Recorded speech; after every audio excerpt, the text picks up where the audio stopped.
Yes, people, welcome back to GNA TV and Chelsea Fan TV for this match reaction of Man City 4, Chelsea nil. We're also going to talk a little bit on transfer news later in the show.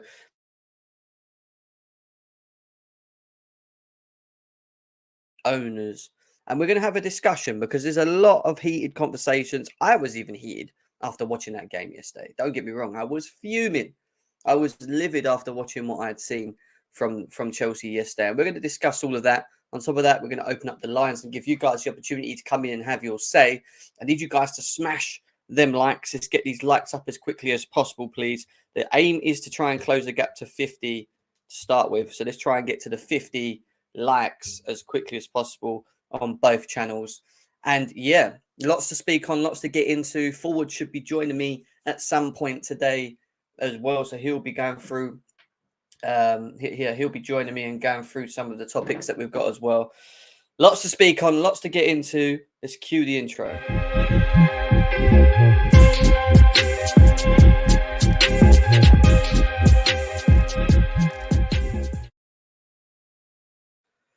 Yes, people, welcome back to GNA TV and Chelsea Fan TV. And yes, it's a day later. Don't get me wrong, it's a day after the abysmal performance that we saw yesterday. And there was a lot of emotions running wild on social media. Chelsea fans feeling really, very upset. And rightly so.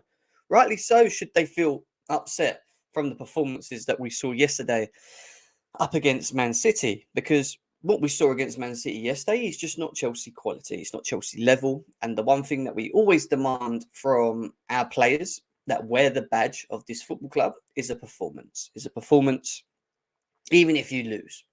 Make chances, run your hearts off, work as hard as you can as possible, and show the fans that you're actually trying. I don't think we got that yesterday. And that annoys me more than anything. And if you've known me for long enough, I've always stressed how annoyed and how frustrated I get when I see us play like we did yesterday.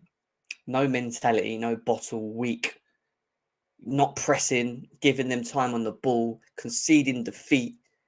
You know, it's hurting. It hurts that we're losing and we continuously lose. I know we've got injuries. We know that the injuries is an issue, part of an issue that we have at this football club at the moment. A lot of players out. But equally, we should still at least see performances. Now, yesterday, as much as we are going to talk about the players and we're going to get into that later on in the show and speak about that, we also have to speak about the setup, Potter himself, how he managed us throughout that period. And I'll be honest, look, he's getting a lot of hate at the moment. A lot of people were saying, get him out, not good enough, it isn't working. I don't think it's the answer still. I don't think that as Chelsea fans, the logical answer is to sack a manager now.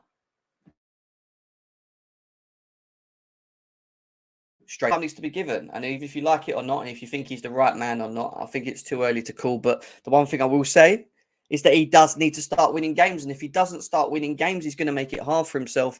And ultimately, it's going to make the job of the owners hard. You know, okay, they've said, from what we've been told, Champions League, not getting Champions League is not an issue. That he's kind of got a free pass when it comes to this season. But ultimately, we still need to see results. Yeah, results from the players that we currently have. Now, I know, and we know, and we've said so many times on this show, how these players lack the consistency, how these players lack, the fight, the bottle. And yesterday we had a lot of youngsters starting. We had a couple of experienced players in there as well that let us down as well. But when I look at the game overall, barring the way that we were set up, and I disagree with the way Potter set us up in the first place, he should never have played, that midfield along with Gallagher, Ziyech and Mount. I wouldn't have done that, in my opinion. You have to look at the performance and how they played. And to be fair, it wasn't good enough. And yeah, we're going to get into it. We're really going to delve into it. Guys, big up to every single one of you guys. Nearly 100 of you here already. Big up to every single one. Let's quickly fly through the chat, say hello to everyone as well. But everyone's slightly annoyed. Leo, big up to you. Lee says, honestly, something has to change. Something seems really wrong at the football club. What's wrong with the football club is what I said when Potter took over, when people thought that we would see Potter ball. And I keep telling you guys, to be prepared for this, because I was prepared for it. I wasn't prepared for us to lose and play the way we are. Don't get me wrong. I wasn't prepared for that. I was prepared for us to be on a wave and have it quite hard this season. And I've always said that I don't trust these players. I don't trust most of them. I don't think some of them are even Chelsea quality. Some of them don't really look like they want to be here and play for the badge, in my opinion. You know, and there's a lot of things that go against the manager that's trying to get the best out of what he has. And if they can't listen to instructions, understand what he's, you know, requiring them to do, run for the badge, work hard, they still get paid a lot of money, by the way, as well. You know, show it on the pitch, and they don't. And I'm not saying it's all of them, because it's not all of them. We know who our good players are. We know who our shit players are. And there might be some in the middle that some people will say yay to and some people will say no to. But that's just down to preference. And that's normal with football. We all have preferences on who we want to stay and who we want to leave. But yeah, we're going to talk about Potter to start with, and then we're going to get into the players. And then we are going to open up the lines later. We've got a little bit of transfer news to get in as well. So yeah, bear with me. Over 120 of you here. Big up to every single one of you. Big Ron, nice to see you.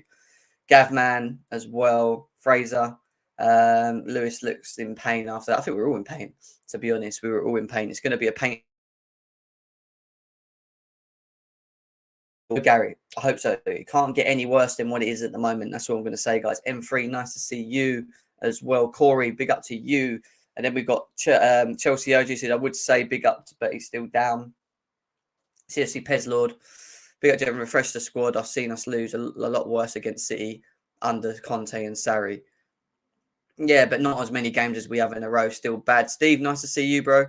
I won't be able to watch the rest of the live video. I'm going bowling. I suppose the bowling will get my mind off Chelsea. It's probably a better thing, mate. It's probably a better thing right now. Trust me. Big up to Chelsea Blue, Mo, NS Sports, Atref, Star Slayer, Arpan, Bantu. Fafana impressed me. I mean, look, he came on. He didn't get any service again. Again, another thing that we lack a lot of, and we always say, is the quality to create in this team. Make chances for each other. Yet, all they tend to do is do the opposite. I don't know what they do in training half the time. That they work on chemistry and link-up play and understanding the players that they play with. Do they not do this? Right, that's his strength. This is my strength. So when we're playing together, I know what we need to do to try and, you know, get the best out of him and me and whatever. I don't see that. I just see players on the pitch that look at each other like they don't know each other. Hi, just met you yesterday. That's what it feels like with a lot of our players. And it's felt like that for ages. Let's not cut corners. I always talk about the chemistry. The issue with the crop of players we have is the chemistry, the inconsistency in the performances, the lack of understanding, the knowledge, the everything, man. It's just so like that. There's no, if there's a scale, our scale is like that, and not for the good. That's how it feels. Ray Allen, big up to you as well. Lee Taylor, Mo, who else we've got? Ray Allen, big up to John Anderson, who is a member at Chelsea Fan TV as well, guys. There is the members options. If you ain't a member of Chelsea Fan TV, please do that. Over 150 of you guys here. Hit the likes.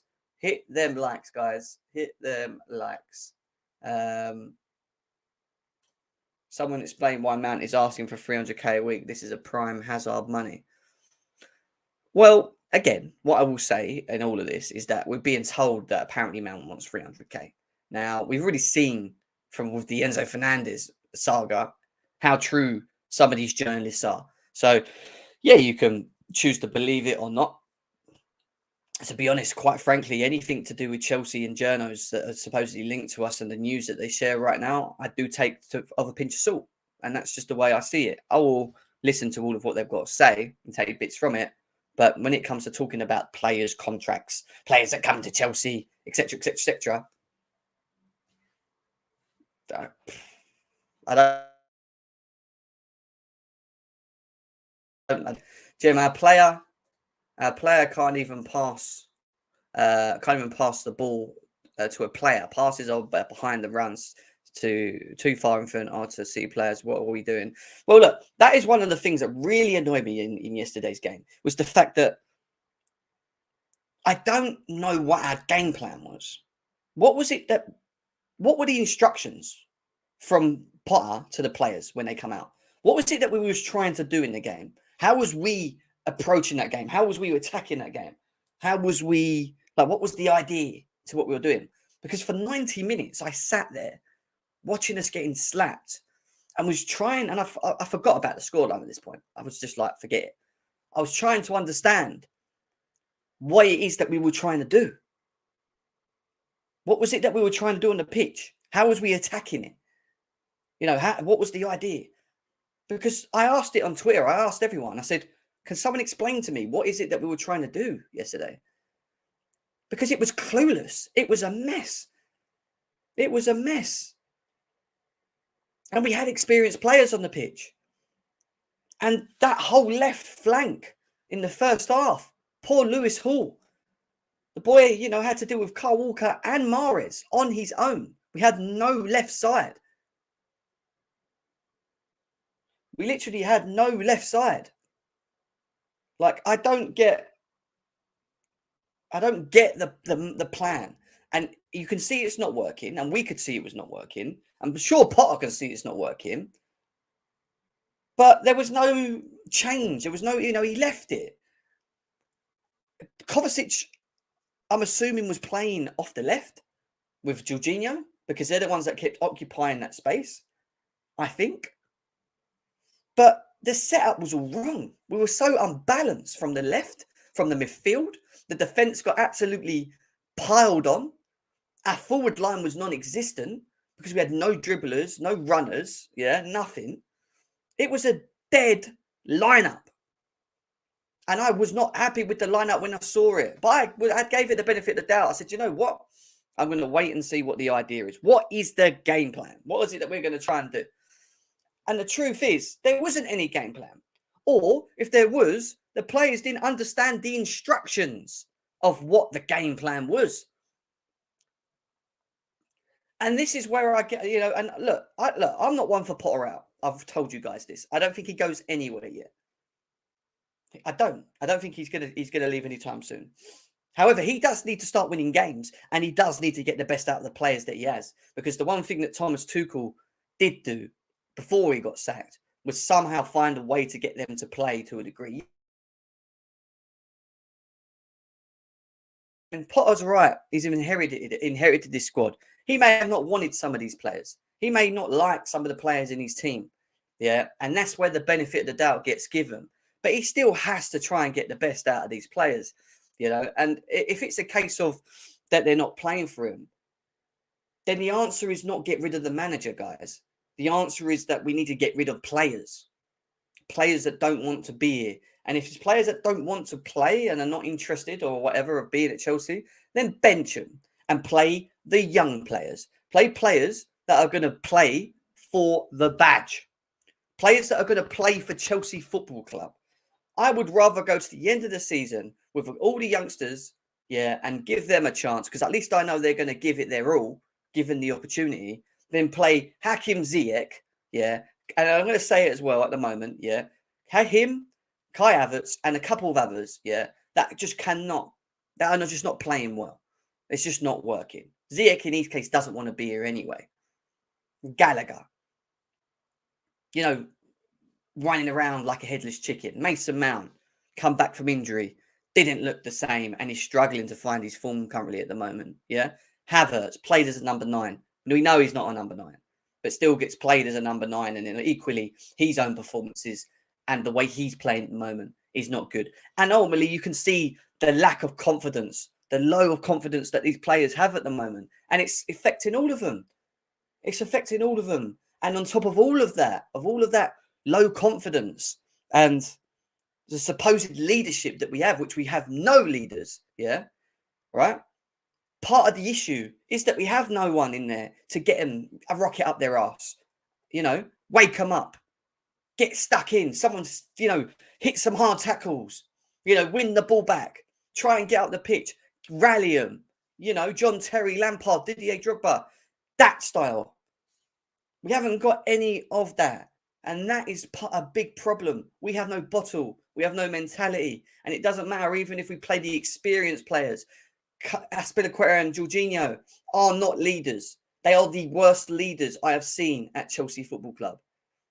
And on top of that, and it ain't just their fault, but on top of that, we don't have a spine of core leaders. So when you play these youngsters like you do yesterday, and these young players that you brought in like Datro Fofana, and play him up front, yeah? And you play him up front, they're playing in a team that has no spine that's guiding them. You know, and I half-heartedly feel a bit sorry for them. But I'd rather give them all of my trust at this moment in time and just play them and allow them to express and show us what they're about and what they can offer. Run around. What's going on here? I think my internet's gone funny. Am I still here? I am still here, yeah. I thought my internet went, and then my internet's playing up. But yeah, you know, 250 of you guys here. Big up to every single one of you guys that are streamed in at the moment. And this is really annoying me as well, because people just list, you know, their brains. They don't listen to what I say. They just go, oh, you favourite. I criticise players when they're not good, including Kai Havertz. And at the same time, equally, I've defended him in certain instances when he's been in my side, in my reason, scapegoated, because in our, you know, in our low knowledge, ball knowledge of football, and some of these fans' heads is that if we just stop Havertz playing, the whole team's better. If we stop Mason Mount playing, the whole team's better. If we just stop playing one or two players, we're better. But it doesn't work like that, because what is it that's coming off the bench to play that? You know, to cover them, to come in and improve us, to make us look even better. That's the problem, equally. We don't have a very good squad. Our overall quality of our squad depth is not good, in my opinion. And there's a lot that needs to be done. But I understand that. And I've understood it for a very long time. People just talk about one or two players. That's your problem. Because you like one other player that ain't playing, and then you just pick on one other. That's a you thing. My issue is not about just Havertz or Mount. Yeah, my issue in general is the core, the way we play, the mentality, the bottle, the lack of leadership, the lack of players to stick a rocket up the arses of players when we're down and under like we was yesterday. The injuries is a problem. Of course it is. We can't ignore it. We've got the worst injury record from what I read the other day.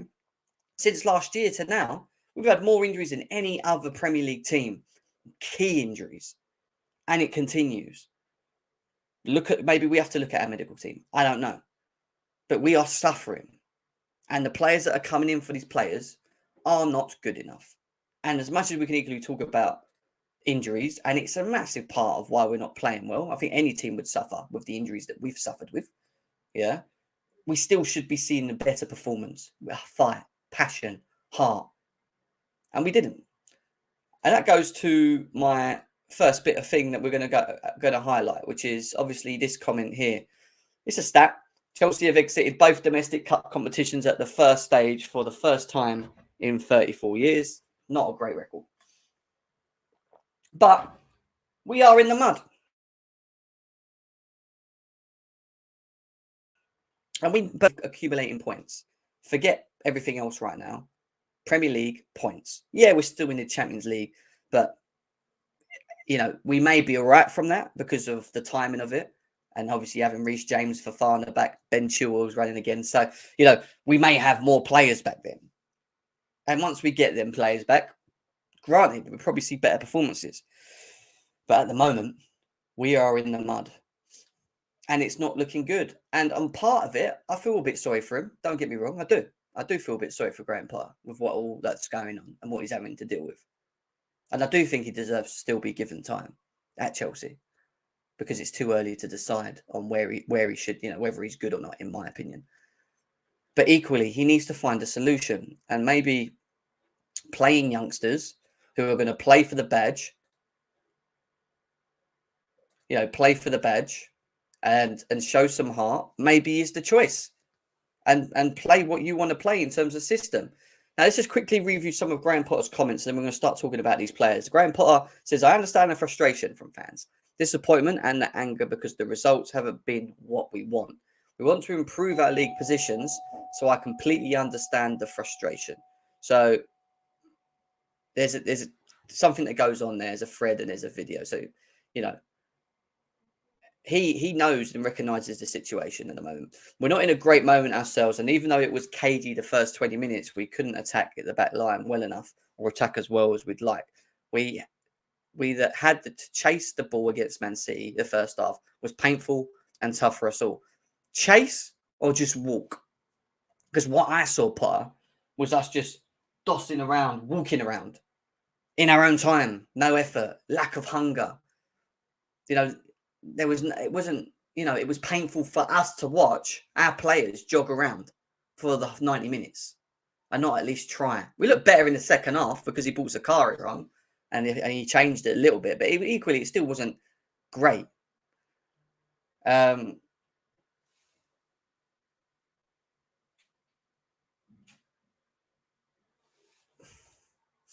Graham Potter still thinks he has the dressing room support and says he was happy with the attitude of senior players yesterday. I'm not getting any sense of people with poor attitude. Everyone wants to try and do better. We are going through a bad moment. So his answer to that is, they're not against me. It may look like it, but they're not. And that he was happy with the attitude of senior players. What was, I don't get that. What was the attitude of the senior players? What of how shit they played?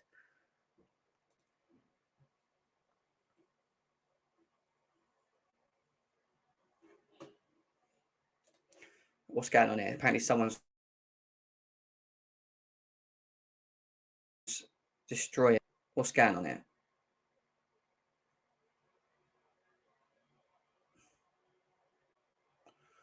One second. Is there any mods in the chat? I think Tony's there. I've done something, but I don't know where. Oh, there we go. 1 second. Let me mod some people. 2 seconds, because there's some idiots in the chat as usual. All right, I've added Chelsea OG as a moderator. I've added who else is there? So Chelsea OG, you're a mod. Couch, you're there. You can sort it out as well. Sorry, guys. Right, mods. Let's get Go AM. He's a mod as well. Let's add Go AM as a mod. Let's add Gary as a mod. Here you go. We've got 3-4 mods in there now. So, guys, just deal with this and people like this as well. Just get rid of them. There we go. Sorry, guys. Just the chat was going a bit crazy out there. Big up to Couch. It's all right, Couch. No worries, mate. I've made a couple people mods in the chat just to deal with that because this idiot's just spamming away. Yeah, Big Ron, actually. Let me do you as well. Big Ron. Right. Mods. All right. So Big Ron, Chelsea OG, Go AM, and someone else. I can't remember where else I picked. Someone else is our mods now. So just deal with that. Okay, cool. So yeah, you know, look, everyone wants to try to do better. We're going through a bad moment. Yeah, we are going through a bad moment. But you're saying that the attitude of the senior players was good yesterday. I'm assuming it was on the back of them actually understanding how poo they were. And I'm talking about Jorginho, Kovacic, Koulibaly. Who else is on the pitch? That's senior that I can think of. But anyway, you know, fine. You know, they're at his side, but they need to start playing like they're at his side because at the moment, I can't accept the performances that we saw yesterday. They were just not nowhere near of the level. Now, how did Chelsea set up? That was the big question because, as I said earlier, I don't think we set up very well. Right? He threw a couple of youngsters on. He gave Humphreys his debut. Chalobah played as right back, etc. Jorginho, Kovacic was in the midfield. Ziyech, Gallagher, and Mount were the three with Havertz. And the question was, how were we lining up? What was the idea and how was we setting up? Well, you're going to see a picture of Harry now and his head pop up. But yeah, I've used it because I can actually see the lineup that he's done up in here. So the answer to that, Harry, obviously he put Chalobah centre back. He wasn't. He was right back. So Humphreys was centre back with Chalobah on the right. Jorginho and Kovacic were a two. And what I would say is that from the midfield and the way we were set up, because we were so open on the where Lewis Hall was, it looked more of a diamond. So look at Ziyech as well. And then, sorry, it would have been Kovacic, Jorginho, Gallagher amount with Ziyech and Havertz as a two up front, which I think is an awful two to have played up front in the first place. So he went for like a diamond midfield, which I don't know. I don't think was a good idea. You know, I think it was more of a 10 couch. I think he was played more as a 10. I'm convinced Pokadoka is Potter's assistant coach. Humphreys was so random. Yeah, you know, we're going to talk about players a bit, but my point was he set us up wrong. The instructions of playing the diamond didn't work because no one was on the left. Gallagher ran around a lot, but equally didn't offer much. Mason Mount was non-existent in the game. Havertz, given a penalty away and playing up front on his own, hardly got involved and showed effort. Jorginho, I didn't even know was on the pitch. Kovacic had his worst game that I've seen in a long time. You know, and then on top of that, the defence. You got Chalobah playing right back for the first time. Koulibaly, the most experienced with Humphreys and Hall on each side. Didn't look great. You know, he struggled. And equally, the whole balance was everywhere. It just did not work. Gallagher, man, unbelievable. Send him to Palace for 30 million. But we're going to talk about players as well. So later on in the show, we're going to do ratings. And then I've got this thing which talks about players that are going to stay, players to go. Someone's given their thoughts and opinions on who they think and whatever. And we're going to do that. We're going to go through that together as in the group as well. So over 300 of you guys here at the moment. I know we haven't got enough likes, so please smash them likes now. Let's get these likes up, please. Over 200 people on Chelsea Fan TV right now, but only 50 likes, guys. So let's get out to 100. If you've not hit that thumb, do it now. And subscribe to both Chelsea Fan TV and GNA TV. GNA TV, nearly 100 of you guys there, but only 37 likes. Come on, guys. If you've not hit that thumb, please do so. Please subscribe as well. We are going to open up the lines shortly and give you guys the opportunity to come in and have your say as always. But yeah, nearly 300 of you here combined. So coming in. Right, let's quickly do a rating and then we're going to get into, because 27 minutes in, I want to get this rating out of the way, talk about these players. And then we're going to go on to something else to do with the players, a little bit of transfer news, and then we're going to open up them lines. Open up them lines. So what do we want to say about Kepa? Because as much as he has had his good little moments, he still held 4. One of them I think he could have saved as a penalty. And the others, all right, equally, you don't have to blame him for. Just a part of the issue as most of others. Big up to Chelsea, SW 6.5, who says he's not proven when he's a total pump based on possibility of workout. I never wanted him, and we should have never got rid of Tuchel. So he doesn't want. Before we got on these players, what I would say, Tony, on this is that the difference between Tuchel and Potter, and I agree with, is that with Thomas Tuchel, he had these players, but he managed to find a way to get the best out of them. On top of that, he also had a Champions League to flash and show off in that short period of time. Now, why I don't think we should have sacked Thomas Tuchel was because of that, and because he already showed that with these players, he could make something work. You know, even in games where we were only winning 1-0, we still got a point. You know, we never lost 4 games in a row or 5 games in a row like we're doing with Potter. He equally showed us that he deserves to be backed. He deserves to be back because it's idiots in the timeline, man. I did my din. He deserves to be backed because of what he did and how he did it.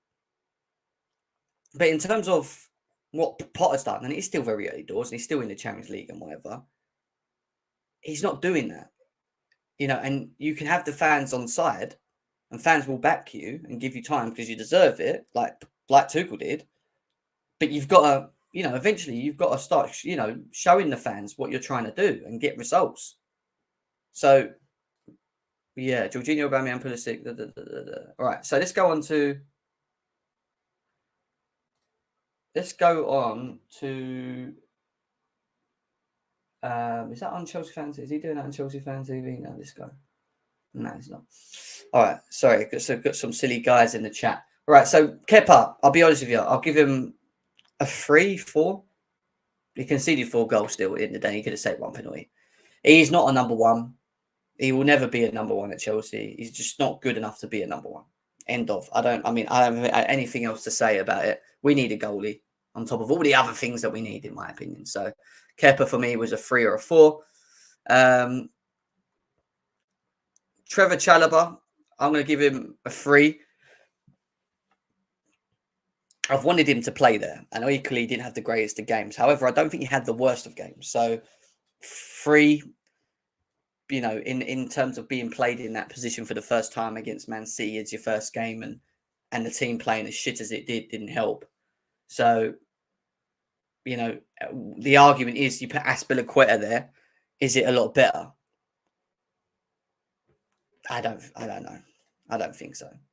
So, you know, Trevor Chalobah, I think's hardly done by for being dropped in the first place. I think he should be in the team. I don't think there's any reason why he shouldn't be playing from the way he has been playing. And to be forced to play a right back or play as right back and you know, be out of position and have a little bit of a stinker, I'm not going to hold it against him too much. So it is what it is for Trevor Chalobah. 3 for him. I don't think we've got Humphreys on there, have we? No. Oh, yeah, we have, yeah. We have. So Bashir Humphreys, young lad. A lot of people saying he's not ready for the first team. But if he's not ready, why did he play? You had Badishile on the bench. You know, you could have played Chalobah there. You could have done something else, Potter. But he gave this guy the opportunity. The positives, good with both feet. Comfortable both feet. Actually wasn't scared and tried.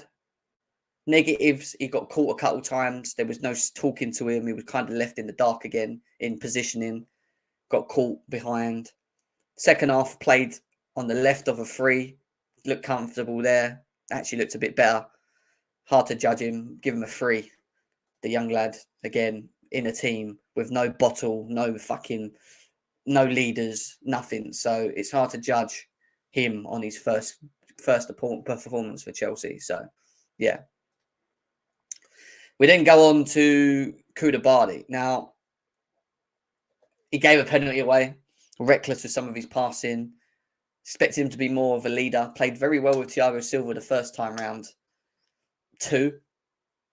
I give him a 2, maybe a 1, just because he gave the penalty away. Equally, my frustrations are not too much on the defence because the protection in front of him was non-existent. It was awful. It was so bad. There was nothing there. Every time City went forward, these boys were left to try and defend against it. It just, I don't know. There was just no support from anyone else in front of them. 2, 1, yeah, I won't even argue it. 1, 2. We lost 4-0. Just imagine if he come on, it could have been 5 or 6. Who's he talking about? Yeah. Okay, cool. So that's that. That's what I'm saying. I'm flying through these because I want to get on to the next bit. Lewis Hall. Where is Lewis Hall? Lewis Hall. Is he here? He should be here. If he's there, he should be here. Why Lewis Hall? There he is. Lewis Hall, even though he ain't got a picture yet, I don't even know why. I felt was left in the mud in the way that we set up, and that's where I blame Potter, because he, even in the game, he didn't decide to change it when he could clearly see that Walker and Mahrez were skinning him on his own. And every time he wanted to try and do what he was good at, which is getting forward and using his ability to create and whatever and cover space, he couldn't do it because not only did he have to do a Walker, but he had Mahrez behind him and no cover. So he was thrown in the mud, in my opinion. He's a 3, 2, whatever you want to give him. But equally, I'm not going to point the fingers at him. 3, probably. 4.5. He was disappointed because of the support and what we offered around him. He had nothing around him. In how we set up. It really didn't help him in whatever way. Yeah, because we had no one there, bro. It was just Lewis Hall. There was no support. There was no cover. No cover. 350 of you guys here at the moment. Big up to every single one of you guys that are here. Smash the likes. Let's get this over 100 likes. Lines to be open very soon. Get your guys' thoughts and opinions very soon as well on the game. A little bit of transfer news as well. I'm just flying through this now. Anyway, this is where it starts getting a little bit tasty because this is always the issue, isn't it? Jorginho. What more do I need to say about Jorginho? Very less effective. Touched the ball, I think, 13 or 14 times the whole game. From someone that controls the game. And when he did get the ball, he went sideways and again just does what he usually does, which is just recycle it and do fuck all. Not a leader, shouldn't be a captain, not good enough. And I keep saying shouldn't be starting games. And Enzo Fernandez at 100 million is a lot of money. Don't get me wrong. But equally, you saw it when Zakaria came on, where the midfield looked equally half decent with Zakaria in, who's actually taking his chances of recent. But you see the quality difference. The quality difference of someone that's physical, that moves the ball quicker, that's a bit of a presence and has a bit of pace. This guy has none of it. He just does little ticky-tacky passes and, kicks the ball out for a corner. Like he did in the first half. Passed it, did for a corner. I don't even know where he was trying to pass, to be honest. He was always looking backwards because it was so deep. Not good enough. Zero. Exactly. There is no point of Jorginho on the pitch if we're not going to hold the ball or even if we do hold the ball. It's like you need to be effective with it and you can't if you're so deep. He's just not good enough, man. He's just not good enough. But equally, as bad as he was, so was Mateo Kovacic. He had an awful game. If his instructions were to cover the left, he failed it. If he's, what he is good at taking the ball and driving forward, he didn't do well. He lost the ball when he tried to go forward once, took too many touches rather than releasing it when the full actual forward line had made some runs. Between him and Jorginho, they're the most experienced, one of our most experienced in the Chelsea shirt. Let us down. No protection in midfield and equally no protection to the defence. They were non-existent. And not good enough from Kovacic, from the quality of what he is. And he needs to be better. He was good against Man City the first time round, next to Zakaria. But equally with Jorginho, it's just, I don't know. It don't work. It just didn't work. He gets a 0 for me as well. He was just not good enough. Just not good enough.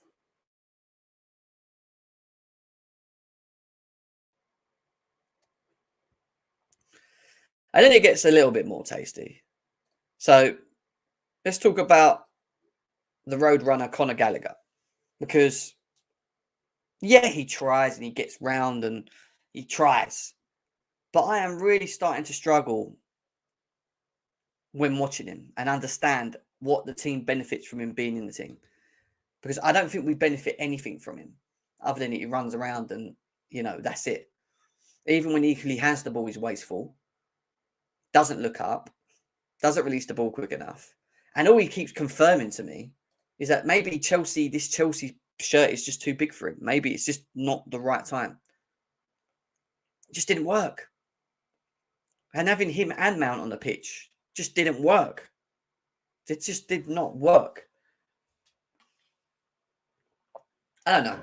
I'm struggling to feel or think that he's actually Chelsea quality, in my opinion. I don't think he is. I really don't.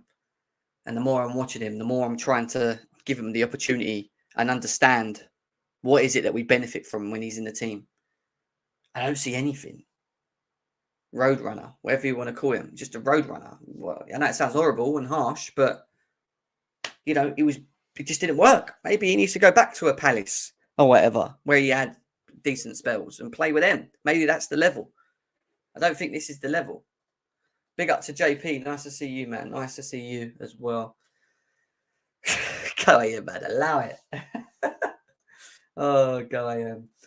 Right, we've got 250 people on Chelsea Fan TV. Nice to see you guys here. 120 people on GNA TV. Again, we still ain't got enough likes. We've not even got over 100 likes on both yet. So please, guys, hit the likes. How many times I've got to say this? I hate having to tell you. Please hit the likes on both channels. Let's get this as close as we can to 100. Lines are going to be open soon. And we move from Conor Gallagher to Mason Mount. Mason Mount.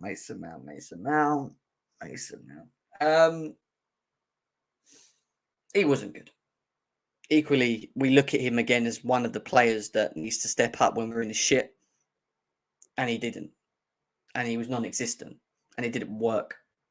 And he didn't work because of so many multiple things, including himself. How deep we was, how we couldn't get out, And when we did get out the press from Man City, the difference between the quality of teams is that when we have the ball, the press is like they're strangling you, suffocating you, don't give you time. And then when they have the ball, the press from Chelsea is just jog. Yeah, we jog. You know, don't press as a team. The understanding of going together and trying to win the ball back quickly. Nothing. Just jogging around. Even he couldn't even get involved. Even he isn't going anywhere. So these people that are crying for Mason Mount to leave Chelsea Football Club need to change that mindset because it's not happening. He's not leaving Chelsea. Now, what I will say with Mason Mount is that I don't think he is having a good season at Chelsea. Equally, the argument would be who has had a very good season for Chelsea. And, you know, it rubs off on people. When you look at the core and how we have been playing of recent, it is very hard to play in a team that lacks that much confidence, that lacks that much of everything. And he's suffering from it as well. And he's suffering it through his own performances. And he's suffering it from the overall balance, the system, and everyone around him. They're all feeding off each other like leeches. All this lack of mentality, bottling. And equally, I keep saying this about Mason Mount, and I'll say it one more time. And this is where I'll stick with it. He ain't going anywhere. Yeah? You may think he's good. You may not think he's good. But the truth is, we should be getting better as a squad in the future. We should start seeing players coming in, and this team should be getting better. Once that team gets better, then it's going to be down to him to force himself into these teams, to show us that he is that player, that he can play better once the system's sorted, that he can play better once there's better players around him, and that he can get in the team. That's the questions with him. Forgetting his contract and wages and whatever, because I don't mind Mason Mount because he wants to be here. Yeah, he wants to play for Chelsea. I don't like players that don't want to play for Chelsea and still play. I don't think they should play. Yeah, he's not been good, and that's not the argument here. It's not about how he's playing now. Equally, it's about what are we going to do with Mason Mount moving forward, you know, and how he performs once this team improves, once we have better squad depth, once hopefully we have better players, once we actually just look better. Will his game rise again? Will he look good again in a system that's working and more consistent? These are the things we have to wait for. It's not about wanting trash players, Ray. You know, you want thinking he's trash is the same as someone else thinking he's great. My thing is, I don't think he's great and I don't think he's trash. I just think he should be given time. While we sort out this mess that we are currently in. And he's going to be it. So just wait and see. So we've got here. I'm a Potter fan, but are you able to find what Potter is trying with team selection or pattern of play, or what kind of style he wants to implement and why he's not? So the only thing I would say to that is, I think the only thing he's trying to do more than what he didn't do the first time around is that he's playing this back four. So he's committing to, like, I want to play this. This is what I want to do. So it's not the injuries, because having some of these players back playing in the system that he wants to play, maybe we would see the best of the system. Not the best, but a better way of it. You know, and you think, oh, I can see what he's trying to do. Part of the issue is I think some of these players are just not good enough to be at Chelsea. And I don't think they deserve to be at Chelsea. And I think equally he's having forced to be playing players in positions, probably half-heartedly knowing that they're not going to be able to play it to the level that he wants to play it. But he has to play them because, in theory, and that sounds stupid, they don't really have much choice at the moment, other than you play some youngsters. But even if you equally play the youngsters, you're probably still not going to get the same, level of performance that you want from the system that you're doing. So he's stuck in between a hard rock at the moment. I think he just needs to implement and do what he needs to do, and we do need to see it. But it's so hard to see what someone wants to do if equally you haven't got the tools. And that's why I said to you, pot a ball and seeing pot a ball isn't going to happen. But the one thing that I do request to see is hard working hard off the ball, trying to make things happen, even if you're losing, and not to give up. And these are equally the things that I want to see from Chelsea. Right. Quickly on to just quickly fly through this because I am not wasting my breath on some of these players because I'm done with them. Where's he gone? Oh, they deleted him. There he is. Not good enough. Get out of my club. Waste of money. Doesn't want to be here. Walks around half-heartedly. Whatever people think he's very good at doing and should be playing more, he doesn't do enough of. He's just not good. And I've not liked him for a long time. And people may not like Kai Havertz or Mason Mount and whatever. Yeah. But this guy, for me, is just, no. Even since we signed him. All right, he's been unlucky with injuries. And he's had a couple of good mini games. But he just doesn't suit the Premier League. Doesn't suit what we're trying to do. Doesn't look like he wants to be here. And that's my biggest issue. I don't think he wants to be here. So why play players that don't want to be here? Play players that do want to be here that are going to try. Potter, I'm talking to you. That's what I'm talking about. Potter. I'm talking to you, Potter. Stop playing players that don't want to be here and fuck them off. And he needs to fuck off. Because I'm just getting annoyed with it. Frustrated with him. Just useless. But he isn't. And again, that goes to preference, doesn't it? Again, you know, this is what annoys me. People go, he's better than Havertz, he's better than Mount. Yeah. Whatever. Again, that's just your opinion. It doesn't mean you're right. Boring. Not good enough. Gave a penalty away, which I don't think was intentional. I don't think he meant to slap it. Like Koulibaly, when you know, but yeah, poor. Shouldn't have done it. Not a number 9. I've told you he's a number 10. I'll stick to that. Didn't have a good game. Disappeared. Found it hard to even get up the pitch. Couldn't hold the ball up. Lost the ball a couple of times. Equally looks dejected. And pretty much the way the whole squad looks at the moment. Like they can't be asked. Which pisses me off. And even he pissed me off a bit. For just not trying. Because even when he was under Thomas Tuchel and he wasn't scoring goals, and people still were a bit thinking of him, at least we could, the argument wasn't, well, he doesn't put his body around and he makes things hard and he links play and he actually benefits what Tuchel's trying to do.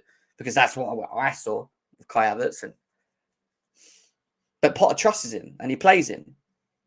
All right, maybe false because Aubameyang was injured and Bro was injured. Maybe. But I don't know with Kai Havertz. I don't know where his mindset is. I don't know if he's looking at this and going, do you know what? I'm not fitting what's going on here. I can't get the best out of myself.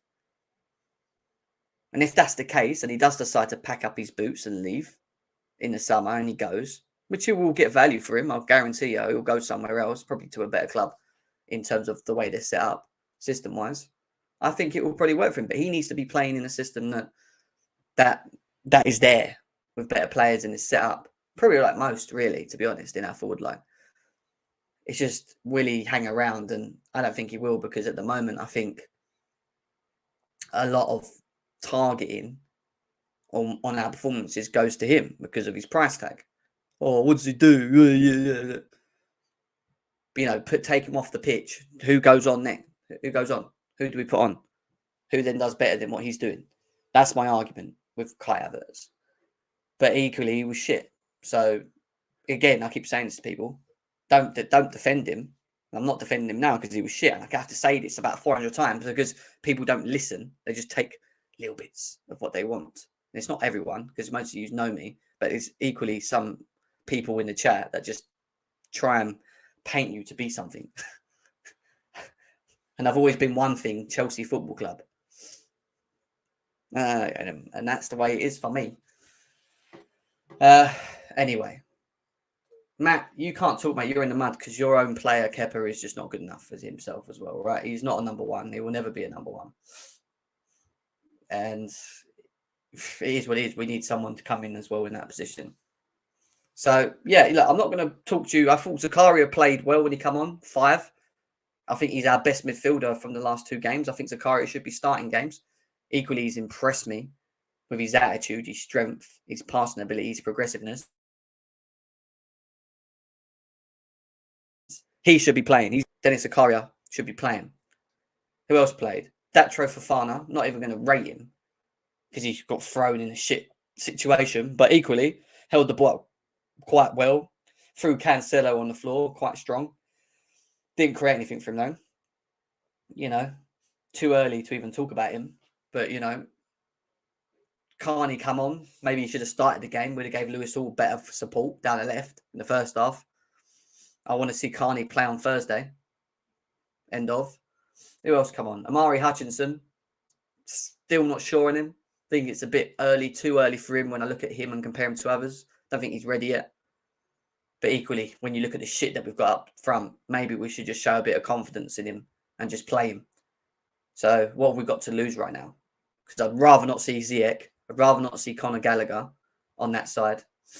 I'd rather just see him play off the right. You know, Pulisic's out for a couple of weeks. Great. Great.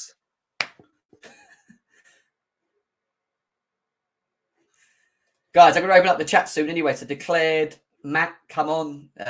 Couch, come on. CFC OG, Chelsea OG, come on.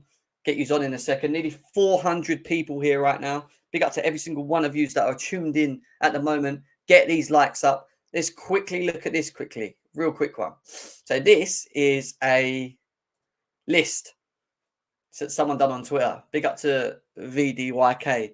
My honest opinions on this Chelsea team. And what it basically shows is his opinion and his long-term outlook on them. So whether we keep him or not. So we'll go through his opinion and I'll say, yeah, I agree with him or no, I don't. And I want you guys to get involved as well. So he's put in for Kepa. This is how he started. Bailed us out recently, but still find it very hard to trust it will continue. And then he goes, the long-term outlook could stay as backup or leave, not fussed. So the way he feels about him is exactly the way I feel about him. Yeah, he had a good little blip, but is he the number one that can be continuous and show longevity? No, I don't think he is. Could he stay as backup as a number two? Yeah, I wouldn't mind him being the number two, but then Mendy would have to go and we'd have to buy someone in. Or he's not fussed. So yeah, it is what it is. But then it goes on to Mendy. One of the biggest falls from grace I've seen at the club. Should be our number one. Could stay as backup or leave, not fussed. So for both of them, either or one of them will go. One of them will stay.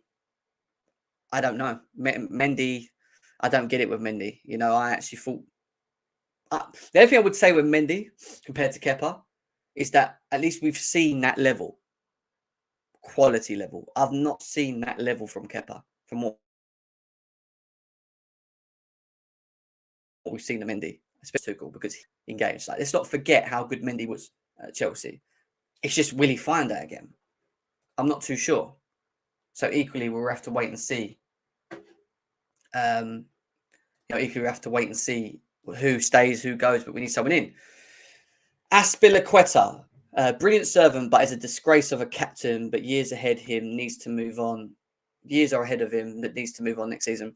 So I'll change the word disgrace because I don't think he ever plays to be a disgrace. I think Aspilicueta is a legend at Chelsea Football Club. However, the decline is real with Aspilicueta and he shouldn't be here. Most likely gone after the season, it says. Well, he's got a 2-year extension. I think we should sell him in the summer. He has to go. Just let him go and improve that right back area. If we're playing the back four and we're going to stick to the back four, I want to see that improved. And that goes back to the other thing that has annoyed me a little bit with this all. We're in a January transfer window. We're continuously buying youngsters who are being forced to play games yesterday. But what Todd Bowley and Igbali need to do, and if they can do in this window instead of wasting it, is actually give Potter some ammunition, some strength, and tackle some players, some positions, and get players in to strengthen him and help him now. Do the now. Maybe stop buying all these youngsters for a second and look at what the fucking problems is that we have at the moment, like right back, midfield, forward line. Like try and add 1 or 2 or 3 if he can get it done and if they're available, because it seems like there is some good deals out there to be had. And we're being told by Fabrizio Romano that Chelsea at the moment are trying to do many deals. He hasn't said what deals, but he just said Chelsea are trying to do many deals at the moment. So I want to see these owners backing the manager now and giving him what he needs. And one of them there is his right back. Reece James, I ain't even going to talk about. Probably one of our best players or best player when he's there. The difference with him on the pitch and off the pitch is horrendous, really. The fact that we rely on the right back that much is a problem for me. He's a right back. We rely on him that much to balance the team. Is an issue in itself. Yeah, keep him as long as he can. My only worry with Reece James is his injuries. Can we keep him fit? Can his reoccurring injuries fuck off? Because we need it. Basically. Yes, here to stay. Aspie to go. Mendy or Kepa to go. Thiago Silva, for me, is just the glue. I keep saying it. He always will be. And nearly 40 years old, he's our best player on the pitch when Reece James is injured as well, obviously. He's our best player on the pitch most games. And he's 40. He's nearly 40 and he's better than half of the players. So we've got 3 quarters to such a level that he can just looks like he can keep going. So if he can keep going, keep giving him a year. Because we need him at this moment in time. We need him. I ideally want him to stay and retire here. Could help play for Cole. Yeah, if Cole was going to come back at a later stage, maybe. But Silva's just so important. Fofana, we've already just recently bought him. Hardly seen much of him. Love him, unreal player. Gutted on his injuries. Excited for his return. Has a long-term contract and certainly, yeah. So he ain't going anywhere. He's one of the new ones that we bought. My issue with Fofana when buying him for 80 odd million was this: how much are we going to get out of him? And that worries me. And that was one of the biggest things. That's why I went against a lot of people when they asked me. And everyone said, no, he's great. He's this much. Yeah, he's class. He's this. Yeah, I'm not talking about the quality. I'm more worried about the player and the injuries that he's picking up. You know, we'll have to see. We'll have to see. Guys, 450 of you guys here. Smash the likes as always. Subscribe to GNA TV and Chelsea Fan TV. I know we haven't got enough likes at the moment, so let's get these likes up. 300 people on Chelsea Fan TV at the moment. Big up to every single one of you guys as well. Chalobah is one of his favourite players, gives it his all, and someone Chelsea can often... Listen, Chalobah shouldn't even be dropped, in my opinion. He should be playing. He's a Chelsea player. We dare not sell him. I know we've got Badiashile and whatever, and Silva might leave, but he needs to be a part of this team, in my opinion. Versatile player who can always depend on, keep at all costs. We should never be thinking about it. Even the fact that we was thinking about Chalobah leaving in the summer was ridiculous. He stays. We need him. And he's one of our most consistent performers from someone who's only just been in the Chelsea team in his second year and literally come out of nowhere in his first under Thomas Tuchel. Why have we not got one for... Has he not got one for... He's got that one. Then he's got that. But what about the forwards? I thought he had one for the forwards. But anyway, we move. One of the worst players we've ever had. It's a disgrace. He wearing Terry's not. I don't think Koulibaly's as bad as people keep saying. I think he's going to be given time. I think it's too early to call. He's saying terminate his contract. I disagree. I think he needs again more time once we sort the system out. You know. And he's not even had a year in the Premier League as well. Koulibaly's here to stay at the moment. We wait and see whether or not he's good enough or not. But it's very hard to judge him on what we've seen so far when you look at how bad the team's been, in my opinion. So I would give Koulibaly at least easily another season. He's got a 3-year contract anyway. Cucurella's been poor, but still have a lot of faith in him. He's been poor, but the same as he had very good games. I think he's useful. I think he was overpriced, but he's staying, and he's one of the ones that we bought in, and hopefully we'll just improve as we go on and later. So Cucurella is here to stay. Chilwell wants to stay, but worries me because he's injury prone. Should he go? No, I don't think he should, but at the same time, he worries me with his injuries. Are we going to get the most out of him? Could be an issue. We'll have to wait and see, but he will stay. Jorginho, the Chelsea virus. Sell the chance you get. Would only renew his contract. Listen, I've said this about Jorginho. He should never be starting games. If he wants to go back to Napoli or Italy, let him go. If he doesn't, I mean, then Kante has to go because I'm not having both of them here. So if Kante is staying and we are giving him that improved contract, then Jorginho, see you later. So one or the other for me. Kante, best midfielder in the world when fit. It's a shame with his constant injuries. Give him one more run to see if his fitness improves. So, you know, this is down to preference now. You know, is this medical test that he had, or sorry, if this operation that Kante had going to bring him back to the longevity, hopefully, fingers crossed, because when he is on the pitch, his team's better. There's no doubt about it. It's Kante, man. You know, we need that Kante back, but yeah, we'll see. I'd still pick Kante over Jorginho every day. Ruben Loftus-Cheek needs to apply for Love Island. We would only keep to listen. With Ruben, it's weird. It depends on how much we improve in that position, because I think he's okay for versatility options. I don't think he should be starting every game, but as an option, yeah, you know, I think he should be there. I think he should be there, you know. So Kovacic is a real gem on me. Wonderful player to watch. He suffers from injuries and playing with injuries, but at the same time, can be very inconsistent as well. I'd keep him. He may want to leave, who knows yet, but I'd keep him and then improve, bring in a Rice and whoever else and keep Kovacic, have Kante as well, and maybe rotate Kante in and off the midfield. That's what I would do. Has he not got anyone? Where's the other part?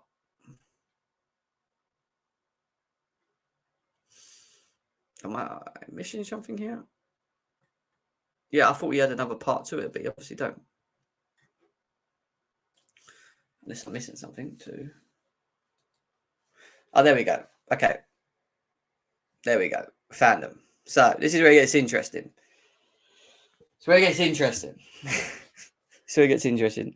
Conor Gallagher. Love that he understands what it means to play for Chelsea, but his ability is not good enough. What does he mean by that? He understands what it means to play for Chelsea. No, just isn't good enough. He hasn't been good enough, and I still don't know what he offers. Listen, if we get 35, 40 million from him, I'd sell him, because I think we can get better than Conor Gallagher from what I've seen at this moment in time. And it's a shame, because I looked at him and thought, yeah, I don't think he's ready for the Chelsea. Really don't. Hakim Ziyech, go. See you later. Rubbish. I ain't got time for it. Average. Not good enough. Doesn't suit the Premier League. Can't be asked. He's gone for me. I think he agrees with me on that. Christian Pulisic has the ability to be great, but the mindset, not the mindset. Yeah, I think with Pulisic, it's like injuries. All right, he's not had them in a while. But then it's like being consistent with his performances. And it was a shame, because he was starting to get played more frequently off the left, and I wanted to see him grow in that. And with Pulisic, it's always like if, and buts. It's always like, yeah, but if he could just get given that if, and we might see that Pulisic. So, again, with Pulisic, I'll be honest with you, I'd actually like him to stay. But at the same time, if he doesn't want to be here in the summer when he wants to move on, I'd let him go. So that's the way I see it with Christian Pulisic. He ain't going anywhere, Mason Mount, but needs to be relearn what it means to play for Chelsea. Been here for 6 years old. He has been here for 6 years old. He needs to see, I mean, with the wages, because they don't deserve the 300k a week, needs to step up in the locker room. He does. He needs to do all of that. At the same time, equally, we need to improve what's around him as well. He can't be the guy that we look at as Eden Hazard. He's not that. Sometimes I think people think he's that, but he's not that. I don't know why we've become so heavily reliant on him. You know, but equally, we need to see more of him. And he needs to turn up, and he needs to step up, and he needs to play for the shirt. Yeah, of course. I agree. Need to see better from him. And I think he knows that himself. So we'll see. Kai Havertz plays football like his higher coach. Most disappointing signing we've ever had. His time has gone. Thanks for Paul, but let's time to go. So with Kai Havertz, I've just said it. Play him in a 10, and play him in a system. Play him around better players. I think you'd see the more consistent Kai Havertz. Play him as a 9, which he's not, and ask him to hold the ball and do this, that, and the other. I don't think is his game, in my opinion. We'd rather sell him, he goes, or he stays. I don't know. You know, again. If he stayed, I wouldn't be like shocked about it. If he went, again, I wouldn't be shocked about it. I'm just 50-50 with the whole thing with Kai Havertz. But equally, he needs to improve, 100%. Raheem Sterling's going to stay for the long run. Equally, he needs to improve, and we need to see more from him. We haven't seen enough from him. He needs to show more to Chelsea. You know, but again, equally, I told everyone the same thing. Bringing Sterling in doesn't mean that that's it. It's done. It's enough. We've done it. We need more. We definitely need more. So, yeah, you know, Sterling's good. He's here for the long run, and I think he's useful. But we need to have better around him. And again, that's going to come with time. But these owners need to start fucking looking for players, you know, especially in the forward lines. Brower, Yeah, he got injured. It's sad, really. Whatever. I get that. He'll be back in the summer. He will be a part of the team. Keep him. Ben Kunku and him. Keep him. Done. He should be staying. Aubameyang, get lost. Leave him. Get him out. Send him back to Barcelona. Whoever wants him. Don't want Aubameyang. People, I don't care about, if we created more from here. No. He's not good enough. He don't care. He's useless when he is on the pitch. It just does not work. And this is why I sat on the fence with him. I said, you know what? I'll give him a chance when he first came. I never really gave my full thoughts on him. But he just don't care. He doesn't care. And we need better there. And we've got better coming in Nkunku. So get rid of him. Get Nkunku in. Keep Brower. Have Sterling. Maybe keep Pulisic. And then look at bringing in someone else. A Leao. Whoever that is on the list. Bring someone in with that and improve it. So yeah, there's a lot of that should go. Let's just put it that way. There's a lot that should go in this Chelsea team. Listen, over 460 of you guys here. Big up to every single one of you guys. Get the likes up. We are going to open up the lines now. I'm going to put the link in the chat. Get you guys in to have your save for the next hour or so. There we go. Big up to DJ Savić in the house. What a shit evening yesterday. Too many players never turned up. The whole team. Yeah, Zakari had a good game. I agree. Yeah, bro. But big up to you. Lines are now open. Get yourselves involved. While we're waiting for people to come in quickly, let me just quickly also just quickly highlight you on some say breaking news, just some news in and around Chelsea. Simon Phillips says that Marcus Thuram has become high on the list of the options. Chelsea have reached out to his agent and club with initial inquiry. Chelsea like his physicality and frame, believe he would be a good fit in the Premier League. Brighton were keen on him last year. It's looking more and more likely that it's going to happen. Thuram is a player that his contract's expiring. He's looking around 10 to 15 million. It may not work. Don't get me wrong. Yeah, but it's a low risk, isn't it? When you think about how much we're paying for it, and when you look at what we already have at the moment, the issue with him is we're bringing him in. Is he going to suit what we're trying to do? That's going to be down to the owners and everyone else to, to work that one out as of that as well. And also, just to finish up before we go on to the fellas that have come in as well from that, the other bit of news from Fabrizio Romano is that Arsene, he said here that Chelsea is still interested in signing Arsene Zakarian. He's one of the talents they are following. But Chelsea are also working on many deals, so the time cannot always be fast. That's absolutely normal. The player would love Zakarian to come into Chelsea at some point, but at the same time, we're doing supposedly looking to do so many other deals. Well, it's the 9th of January. It's supposed to be in that case, but let's see what happens more with that in regards to transfers, and we'll do a transfer show on that basis. Couch Critic, how you doing? Couch? Yo, sorry, there's just choppy from me. My bad. What are you saying? Hey, everyone. You recovered from yesterday? Dude, I've been apathetic for months now, man. It's all good, man. We just gotta, you said it already, man. We just gotta calm down, stop blaming all the players, understand the situation we're in, and just build from there. It's not, we've all seen the best of Chelsea the last 10, 15, 20 years. We've seen us reach heights that are unimaginable before. And now we're in a bit of a mire. We have a lot of injuries. We just got to take our time and slowly build back to the top. It's going to take some time. And I have the stomach for it. I am not in any way Graham Potter out, although I do believe that a lot of the stuff that I'm seeing on the pitch right now is down to him not really having an understanding of what he has in the team yet. That could come down to one of two things, obviously the injuries, or the fact that he joined the club right in the middle of the season. Not easy to make those types of assessments on the go, on the fly, when you're playing a match every 3 days, right? So, give it some time. I know it's going to be painful, but I'm in it for the long haul. I think one of the issues also is the fact that it's just, for me, Couch, I don't know about you, but I think what annoys me more is the way that we're playing. It's like the lack of effort, the lack of trying, the lack of, sometimes when you're losing and you're down and out, you just expect you expect more in terms of the players running and making the effort. And I just didn't see that yesterday. It's like when we had the ball, City strangled us. When they had the ball, we just allowed them to have We couldn't the get ball. near them. We couldn't get near them. Yeah. Even if you wanted to press, we couldn't get near them because they moved the ball so efficiently and quick. And that was the first thing. And that's not new. This is not something that's new under Graham Potter. When people say that the players aren't playing for him, we saw the exact same thing under Tuchel. We couldn't get near these guys. Like the way I look at it, the only way we press effectively is when Conte's on the pitch because he's the one that springs the team. You press as a team as well. You go together. Absolutely.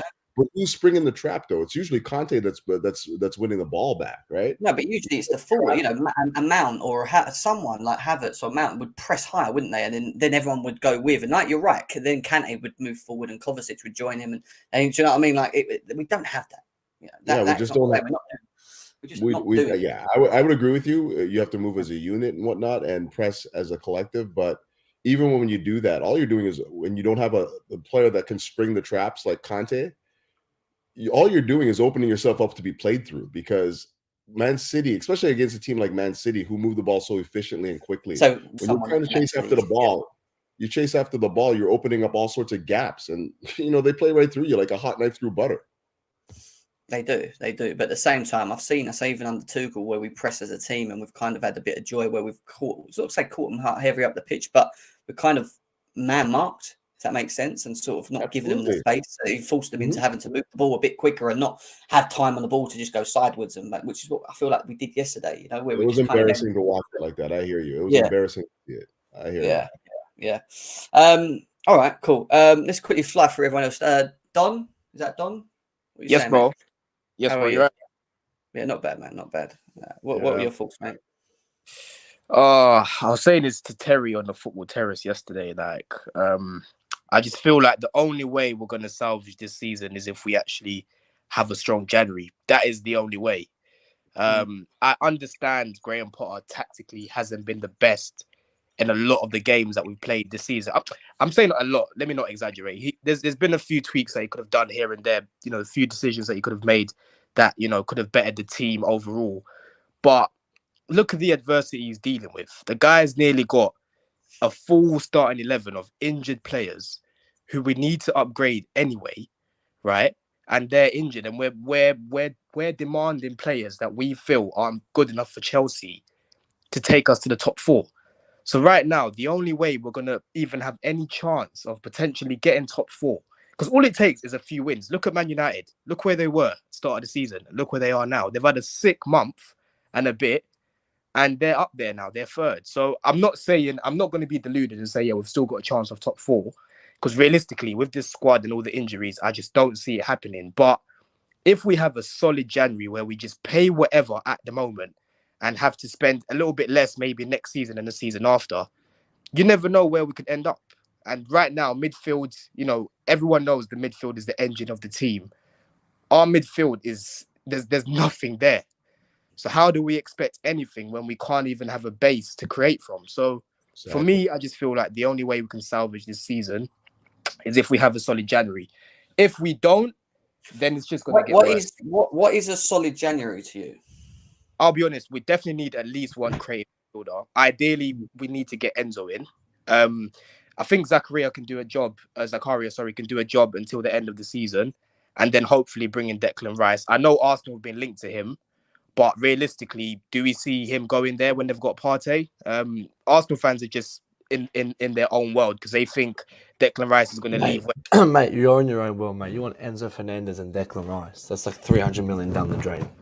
Is he going to spend that money? Yeah, no, but what I'm saying is we're not going to pay the release clause for Enzo. That's not going to happen. We're not getting him. I don't know why you guys are talking about that. Jim should have asked you, what are we salvaging? That's what the question should have been. We're still aiming for top 4, right? We're not going to just throw. You just ruled it out, Don. You said you're realistic. We're not going to get top 4. You said that. I said realistically, with this current squad and all these injuries, there's no chance of top 4. The only way we can salvage top 4, hopefully, is if we make signings. These injuries or we get our injuries back, like players back. Or you sell Mason Mount. It's not gonna happen. It's not gonna happen. Like we're not gonna get the these guys all back together at the same time. I don't think you guys looked at the ladder. We're not making top 4. Like you got to understand that, yeah. Like if you haven't accepted that by now, I'm pretty sure you're not being realistic. Bro, you're literally saying top 4 is dead. Top 4 is it's a done deal. Don't think about top 4. Just think about not dropping closer to the bottom. That's what you got to think about. Bro, I don't see us getting top 4 right now. That's what I'm saying. I don't see us getting top 4. The only way closer to relegation than top 4. What are you telling me? Like you're telling me right now, if we don't make some amendments, slight amendments in the midfield, right? And even we get a right back, because Azpilicueta is finished. That guy should not be at Chelsea anymore. I was so pissed off when we offered him that 2-year deal and offered him more money, right? He shouldn't be at the club anymore. We all know this, okay? Maybe, Don, this is a better way to look at it, right? Bro, they've neglected... Go on. Yeah, I was going to ask you, and this will be a good way to like find out what you're trying to say as well, and what everyone's trying to say. Which players would you... Because you want a strong January, right? Which players would you want to keep for next season? You know what I mean? Because there's a lot of players that... I mean, a lot of people are saying they're writing off the whole team. We don't want the whole team, right? Which players do you want to stay? I'm not going to go over the top and say, get rid of this guy, because I know that's not going to happen. But what we can do is build on what we already have. A lot of these players, Mason Mount, right? Mason Mount is not good enough to be starting week in, week out for Chelsea. He knows it doesn't matter how I play, he's going to start regardless. And same thing with Havertz. These guys need to have competition, and they've just got no competition. We've needed upgrades for a minute now. We haven't signed anyone permanently in the midfield since 2018. After that, we've gone and signed Sal and Zakaria, and they've both been on loan. So they've neglected that area for a long time. And I feel like a lot of the Chelsea fans at the moment are not seeing that the old regime is partly to blame in this, like, for this mess that we're currently in. Oh, no, and great part. We know that, like, I think that obviously, like, you're right in what you're saying. You are right. There's a lot of sense in what you're saying. I think that a lot of this transitional period, which, you know, people like to call it, is to do with all of what the old guard had done. And this is why I think, as a Chelsea fan, I'm talking for myself, I'm not talking for you guys, is that I've always just wanted a manager to be...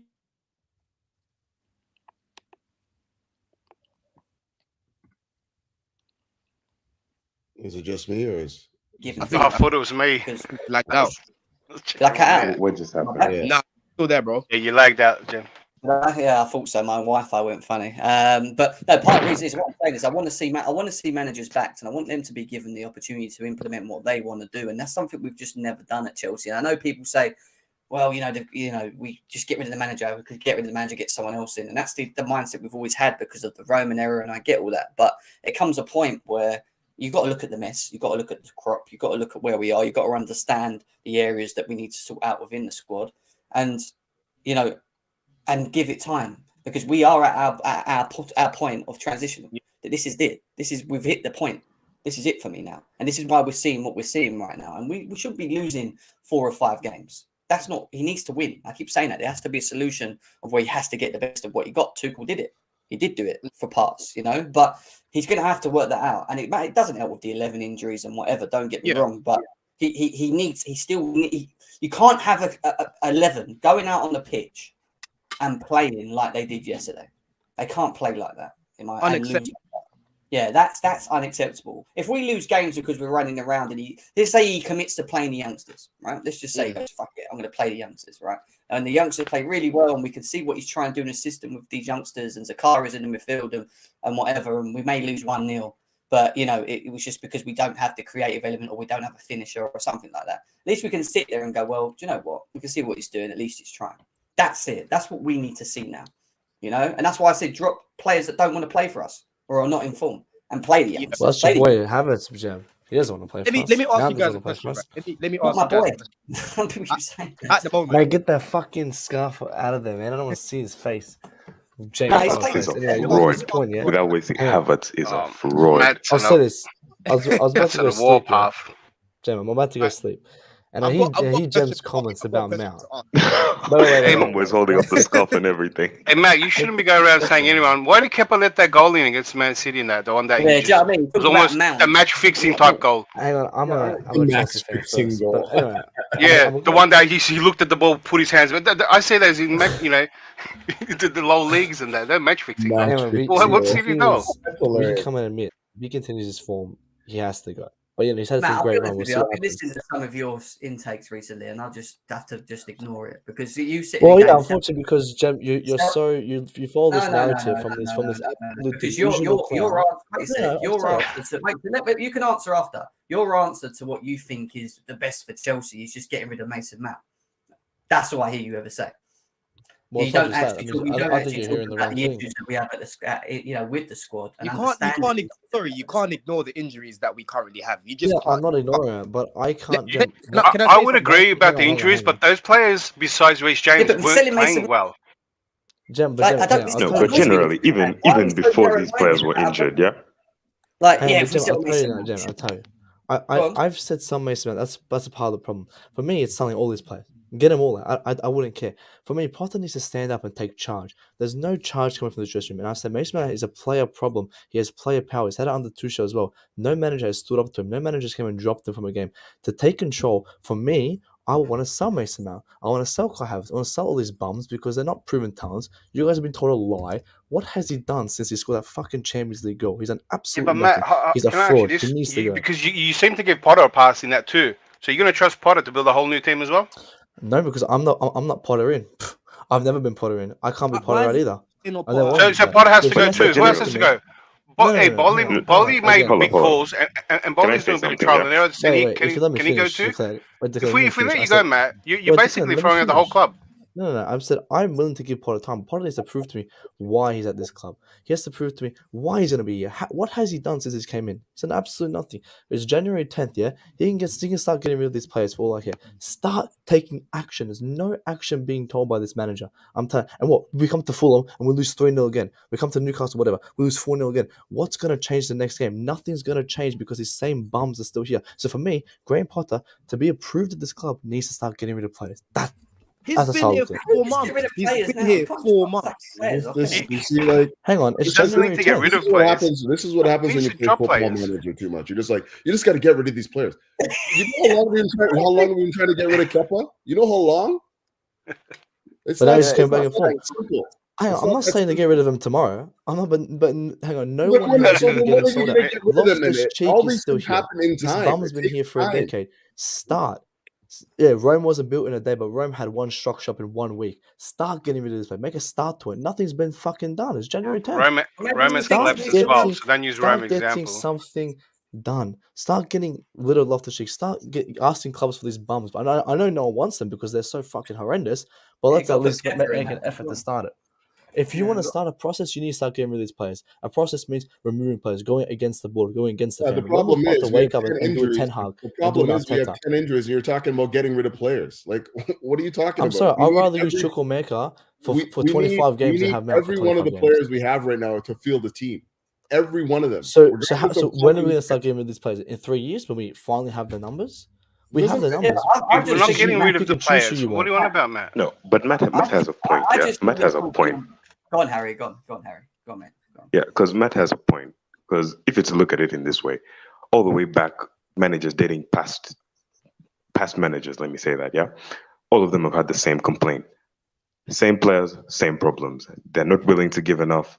They're not willing to run hard enough. Everyone just... Yeah, so basically the problem is effort. These players are not willing to put in effort. Havertz does not do anything on that pitch. Mount... I don't know whether it's because of his injury, but that his passing game is off. Whole season, it's been off. So at this point, it's past the manager. Like we know we have Graham Potter for the foreseeable future. Even if he's not the man to take us to the next level, he will be the one to at least start the process. You know what I mean? He will start the process, and maybe later we'll get someone who will finish it. But Graham Potter has to start it. But the thing is, the players are not good enough. The players are not good enough. You know how we ended up in this position? By going through managers and getting the players, and then we're stuck with a whole bunch of players, and that's how we got there. So you're willing to give to get new players in and give it to Potter, which Potter is already, for me, giving me a lot of doubt, right?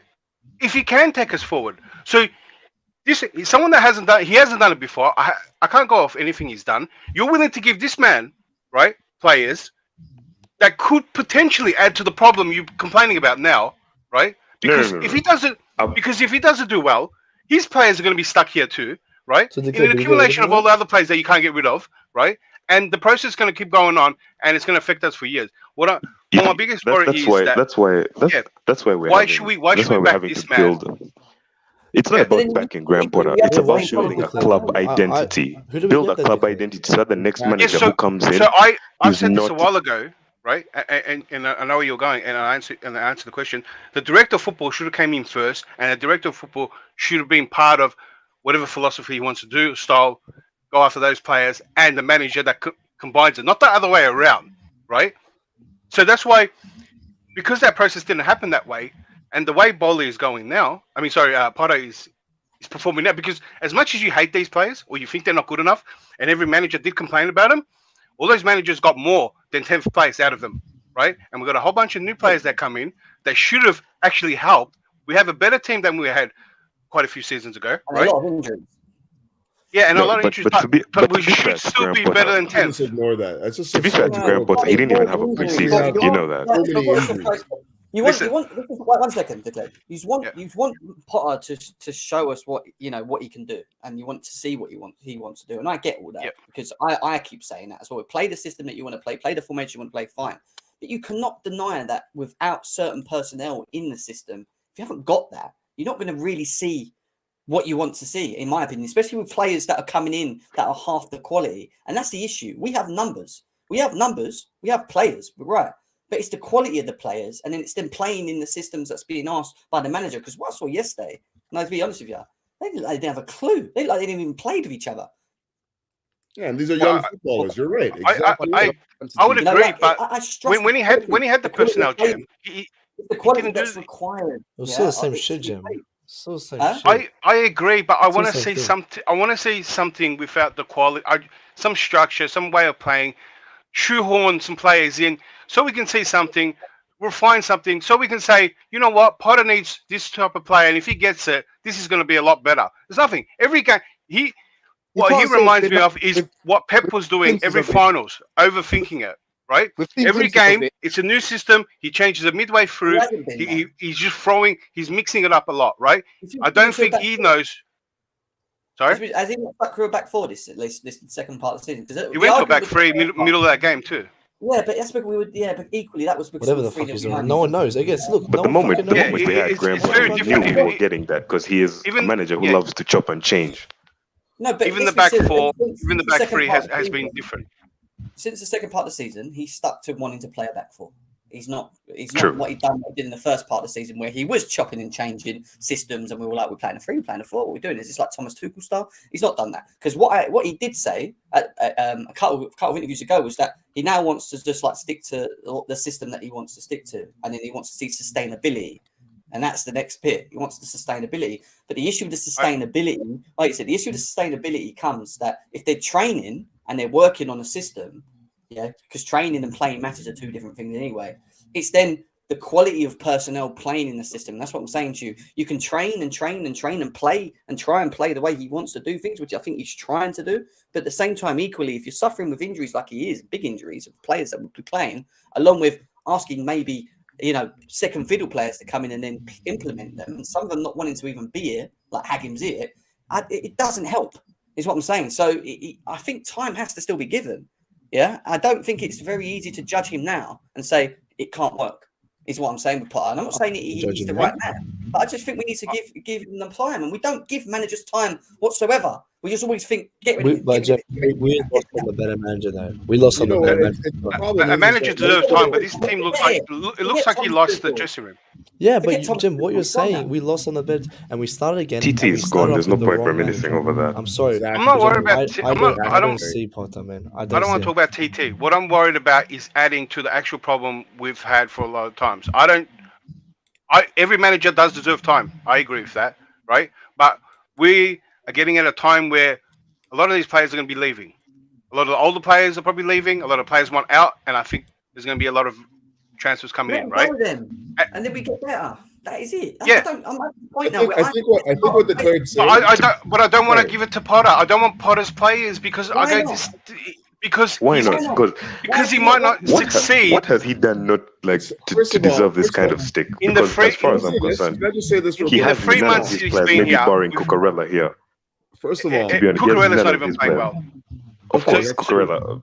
don't Can know I just why. quickly say this? Sorry, Can't guys. even understand that. Yes, But real quick, Harry. to be Harry, honest, that is like the only player you can look at and be like, okay, this is a Graham Potter player. Yeah, true. Harry, can I just So, jump in real and there quick? is no way Graham Potter is going to get the best out of this squad with Jorginho in that midfield, who is not progressive at all. I don't know where his progressiveness went, but that man has just been sliding Harry. side to side, back. Harry. I don't know what's wrong.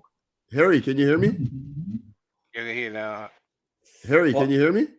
Okay, let me jump in real quick. Sorry, guys. I just wanted to say this one thing. It's not about. I think what Declared's saying is he doesn't trust that that Potter is a good enough manager to take us forward, right? But with that said, he's only been here for 4 months. Exactly. Probably the better way to say it, Couch, is that I think it's a bigger gamble building around him. Why? All right, if it's not Potter, then who Well, else? But we've seen this team. don't worry about get that us because I know coming everyone to says the that team because with this high. I've seen some people say who we're going to get. That's not my issue. Is that Potter hasn't done it before, so I have no history to go off, right? So So now he can do it or can't do it. That's my point. We don't have an actual we don't. real. Jim, you're we right. took it We now. don't know, and I don't know too. You don't know, and I don't know. And so what we do know is what's happening in these short amount of games. Yeah, with 10 plays. That's what you do know. Okay, because but Declared at the because same these time, players were that bad, and every other manager that had him did a lot better with these players than Potter. The way this team looks like he's lost. one key factor though, man. This is the There brain is trust. there is We're not- nothing but negativity, right, for Potter at the moment, right? He has not done anything yet to prove, right? And how inconsistent- What you're speaking, Jim, what you're saying is that how do you know he's not doing it? It's pure hope. Claire, how inconsistent have these players been for each manager that we've had since Lampard? Even though Thomas Tuchel won the Champions League, Well- partly. What happened after? I think you Where were forgot- we last season? Just go back. Just go back. same Go problem. watch the highlights. Let me Wait, just where say- were go we watch the at highlights. this Yeah, time first. of the year after this many First. games last season? First? Listen, my thing is this: I never wanted Thomas Tuchel to leave. I've already said this a number of times. I didn't. I didn't too. And I think everyone can agree that sacking was bad, yeah? So I want to, Right. I don't want to keep bringing his name because people keep telling me this is all, my things are based on. What I'm trying to target right now is these players, because we've got this thing of that every time. If we just bring in a manager with quality, that they will bring the best out of these players. And it's not just about bringing the best out of the players now. It's about bringing out the best out of these players in the long term, the long run, the consistency. We need to And we don't But have Jem, that. that's- We can't do that. I'm saying You that, need a manager, I'm not a saying that yes if we give Potter his players, It's not and his it doesn't players, work it's out, not- oh my It's not god, his players. it's going to not add his to players. what's happening a now. lot of ifs. Wait, but so isn't Kuku his the player? whole lot- Hang on. the whole lot Isn't of Kuku his Hold player? on a second. Hold on a Yeah. second. It's not his players. We have a brain trust right now. The whole structure of this club has been ripped apart. Whereas before we used to buy players for managers to fill holes here, fill gaps, what we're doing is building a structure to find players, develop players, and then do whatever we want with them. It's not the same structure as before. No, no, I agree, Coach. Took the words right out of my The mouth. thing is, That's the thing the that's thing is changed. that Potter came after that. I mean, before that, sorry. I would agree 100%, right? With the manager included, if the manager was hired under the director of football. It was hired under Poli, who has proven, like I said, he just learned the offside rule and just knew a small space, no direction. He probably made a rash call, right? And also talked a lot. Thinks he knew, like the guy clearly doesn't know what he was doing. Probably made a massive mistake, right? Now we got someone in that can help out, and Potter was hired before him. So when we get our director of football, his man, one of his managers, approved managers, right? Then what you just said, I agree with, and 100% that all comes into play. Potter is, for me, the guy that wasn't in that plan, right? So that's where I'm saying that it probably doesn't make sense. It's probably different philosophy, maybe different ideas. And if by the end of the season, if we keep going how we're going, maybe that all comes into play. Maybe he gets out and we identify a manager that. Or maybe we get But the one thing that I'm sure of is that Go on. Yeah. Harry, go. Let's forward. yeah, the one thing that I'm sure of is that these guys did not come into the job without having at least some clue of how Graham Potter wants to play. So I'm sure they've sat down and they've devised a philosophy together, because there is no way they're just going to get players and throw them at Graham Potter. They have devised the philosophy together, and they're like, all right, let's build this way. We got a director of football that was one of the best. We didn't get a director of football that matches up with Potter. You know what I'm saying? We got a director of football that is going to be here longer than the managers, right? And we went for the best. We probably went for a whole bunch of them before we ended up with Al, right? We went for one of the best ones that were out there, and however Potter felt, right, didn't even come to play. They're going to try and make it work, but like I said, Potter was after the fact, and he's showing nothing.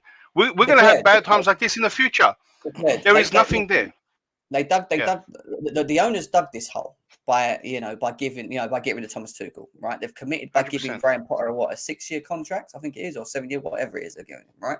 So 5 years. It's not a thing of that. I don't think they will get rid of him. What I think they will do is give him time to do what he wants to do, something that you might not agree on, but they will give him time to do what he wants to do. Eventually, this squad is going to improve, right? Supposedly, we're going to have better players. We're going to have a better depth. And the idea then will be for the manager with these players to implement it in his system and get the best out of them over time. Now, these things ain't going to happen all in between now, because I'll tell you why, right? He came in how many games after Thomas Tuchel and inherited his squad. He then had the World Cup. We then had all these injuries. There's a lot of things that we can't ignore with what's gone against the manager, right? It's not like he had fresh team, players available, no problems, a clean run.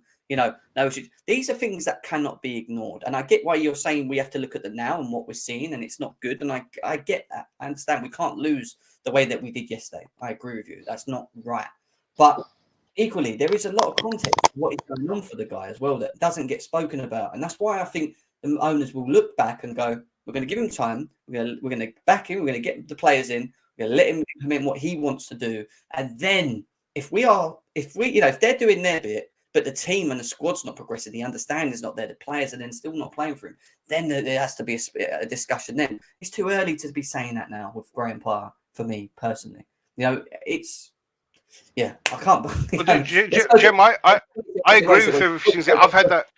Before you go, Forward's not spoke once yet. I just wanted to just quickly talk. My bad. Yeah, we messed up the order too. You were going in an order before. Forward, exactly. Yeah, I'm good, bro. I mean, I'm just listening to the conversation, just chilling in it, just hearing what everybody has to say on the situation, obviously, because it is a clusterfuck at this moment in time. But obviously, in regards to yesterday, listen, I'm beyond the point of getting hurt and upset about like results. Really, I would accept it after the Brighton defeat that we're more than likely not getting top 4 in the season. It's going to be pretty much a write-off unless we somehow get a miracle in the Champions League, which is not going to happen again. So I'm just here to see the youngsters do well. To hopefully see a lot of these guys who we understand are not good enough for Chelsea Football Club to be moved on, and just to see what Potter does. Now, not in a sense of judging him in terms of, we lost yesterday, and we're like, 1 win in 8 games now, so I think he needs to be sacked. No, I think it's way too premature to be looking at all of that, because we've just invested 60 million in this guy. Again, a 5-year contract, 12 million a year, that works out 60 million pounds. On top of that, compensation for getting him out mid-season from Brighton. And on top of that, getting his recruitment team from Brighton. So we are fully invested in the Potter project. And I feel like we just have to see that out for at least a year or 2 and just see how it works. For me, I look at it as the end of next season, we assess how he's done so far. And if we think he's good enough to continue, then sure, we continue. If not, we cut ties, we part ways, and we find somebody else. But until then, I think it's way too early to be having discourse on if Potter's the right man for Chelsea. I think we can judge what he's been doing so far and question certain things tactically, even his man management. Like, for example, I didn't like that he brought Mason Mount back into the fold straight away after missing 1 game when you had Chukwuemeka, who played a very good game against Man City at home.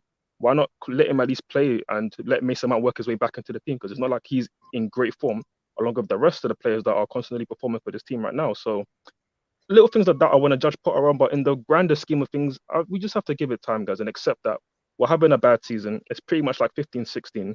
We just got to ride the wave, firm it for now, and we'll see how it goes in the long term. I just hope that the methods and the procedures that Ollie's putting in place behind the scenes with the technical directors, the whole board he's got in place, the recruitment team, this long-term strategy, which is revolving a lot around buying youth players and seeing how that whole process works out.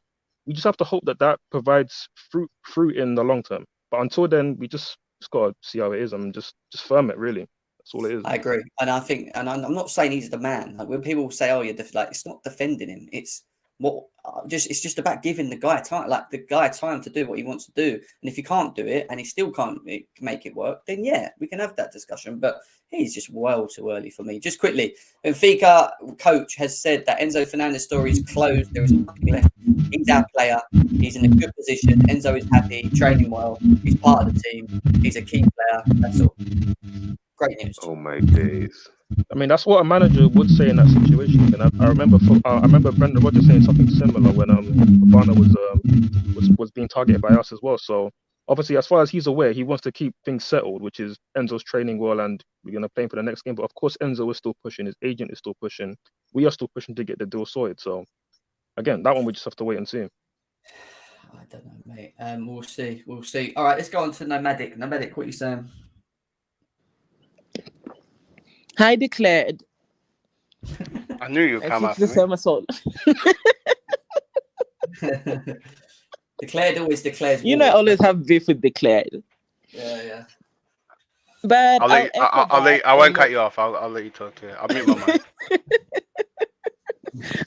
Okay, I see we're evolving now, but the whole thing, I think it's just the same as. I disagree.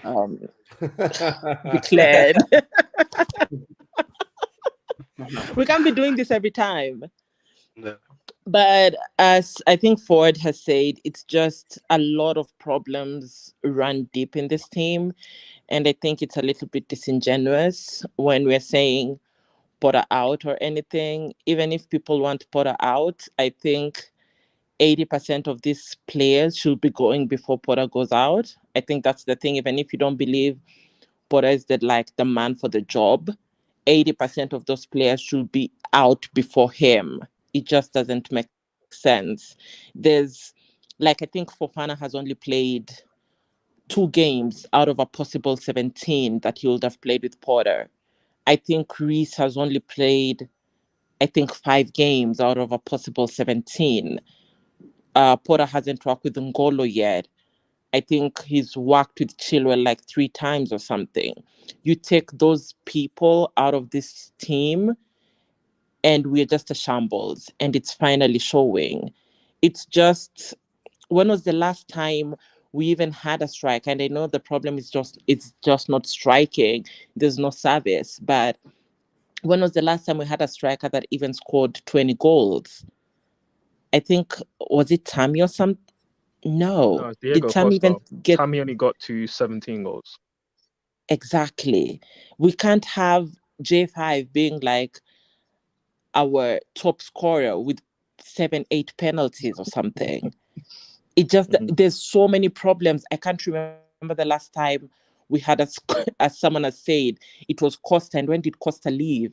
During contest season.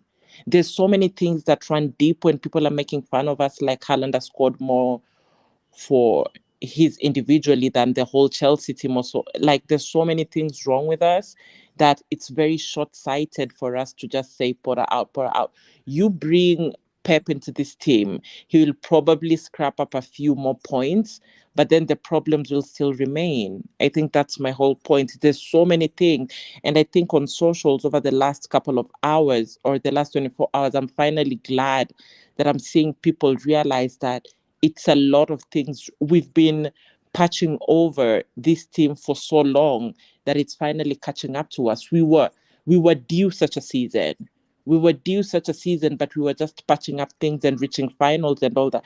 Since when did Chelsea ever reach, during our Drogbas and our Lampards and everything, when did you ever hear Chelsea going to Wembley 3 times in a row and missing out on all those 3 caps? Our mentality has been shit for a couple of years, but we've been peppering over them. It has never been the case. When we went to Wembley, we were probably assured of that cup. But now it's just been L's after L's after L's. And I'm just thinking we need to realize we've been shit for a while and it's finally catching up to us. Someone else can go in. I'm just pissed with the Enzo news. Sorry, just had to say that. It's annoying me thinking about it. But yeah, AJ, what you're saying?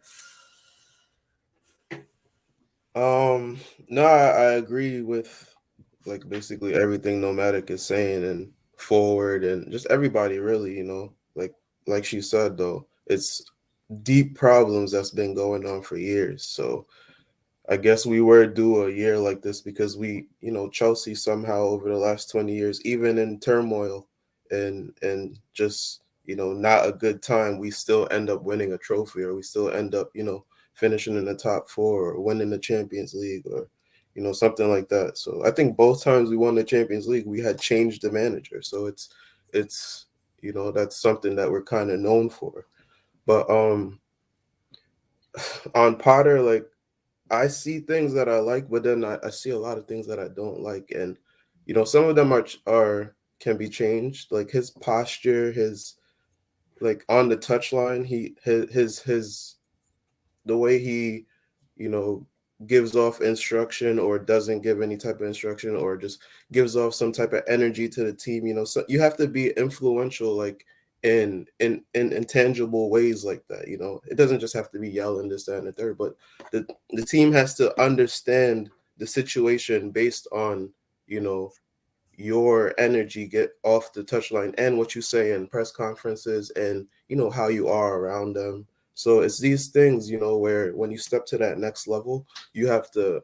He can't just be the same, that he was at Brighton, because it's not the same. You're just not at the same place. And there's also a process there as well. It's way different. Yeah. So you can't just be the same. Everybody has to change. All the players, when you step up to Chelsea, you have to improve. You have to be better. So.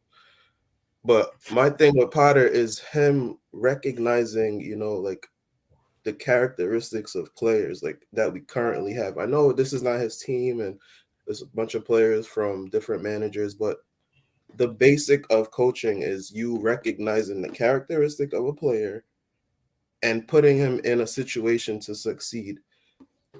In the Premier League game against City earlier in the week, we started with Kova and Zach in the middle, and they didn't dominate the midfield, but they held their own. We had a balance in the midfield. Chukwuemeka came on and he gave us an attacking spark. Why not carry that into the next game? Why do we now need to play Jorginho in a game where we're not going to be having possession? So Jorginho is a possession-based player. Why are we putting Jorginho in that situation to just be chasing whoever's in the midfield? Made no sense. 0 sense. It doesn't make sense, So that is that type of decision. It's yeah. Why didn't he go for it? Like I thought the FA Cup was like one of the only things we can probably salvage. Exactly that too. Exactly. So it's like those decisions to me. I understand, some players maybe need fitness. Mount needs some fitness because he was out for a week or whatever. But he could come on. He could come on for Chukwuemeka. He could come on for Kova. Give Kova 60 minutes and then take him off. We took off the midfielders and brought on Zach. Why didn't he just start if you're going to bring him on anyway? These are players that Zakaria has proved that he's an important player for us right now in this moment. Like, just accept it, We have a lot of injuries, so that plays a massive role. Like, you think he's trying to give players the opportunity to show it? It's too late for opportunity. Like the opportunity was that he's still trying to understand. Is what I'm trying to say. That month and a half before the World Cup was the opportunity. After the World Cup, it's business time. Like that's what I said before. This is your time to learn about the team, and once everybody comes back, you guys have to go on a run, because at that time we were like in 8th place. We've dropped back even more now, So it's just like those are the things that are frustrating to me. But again, we're 10 points off fourth at the moment. We're 10 points off top 4 at the moment. A lot of games to still be played. I just don't see where we're going to put some consistency forward. Go on forward. What are you saying? No, I'm just saying top 4's done. That's why, like, for me, I have a lot of apathy to the situation where, like, I can't really get mad at much. Like, yesterday's probably the most mad I've been, which wasn't really much, but the most mad I've been since Brighton, just because, like, it was obviously in the wake of Vialli's passing. Obviously, that's a club legend. Oh, yeah. He paid homage to him greatly throughout the week. I saw even the players putting on the number 9 shirt in the warm-up. So, like, we've done all of these things, and, like, one of these kind of, like, unwritten laws in football, but normally when you're playing for, like, a bit of a bigger meaning, like, it doesn't always mean you're going to win, for sure, but it means you at least put that extra 2 or 5%, you just find it somehow. And again, the way we conceded the first goal, it is what it is. Free kick happened, right? Brilliant, like individual brilliance that we don't have in our squad right now to perform. Mahrez gets that free kick, cool. And like I remember tweeting out at the time, like, okay, He conceded a great goal. It is what it is. Like, will these players rise to the occasion or will they crumble? And they crumbled like a deck of cards. I mean, it was just embarrassing. And to do that on that day of all days, it was just like, again, I already knew who these players were, and they just showed me it. And again, some of them have decent ability. We know that they're not good enough for this club, but in terms of like winning titles, which we know, but they also just showed me that their mentality just isn't it to be even anywhere near this football club. So as far as I'm aware, or as far as I'm concerned, a lot of these guys need to get out in the summer, and we just need to be ruthless. Potter needs to be You know what else in this ruthless. His sport? team needs You to know be what? ruthless. The board needs to be ruthless. You know what's missing too with the performance, and again, I understand that Tuchel is a different manager, but he seemed to always get the balance right on the pitch, you know, and I don't see that with Potter right now. Like, he doesn't mix the right sort of like collection of players together.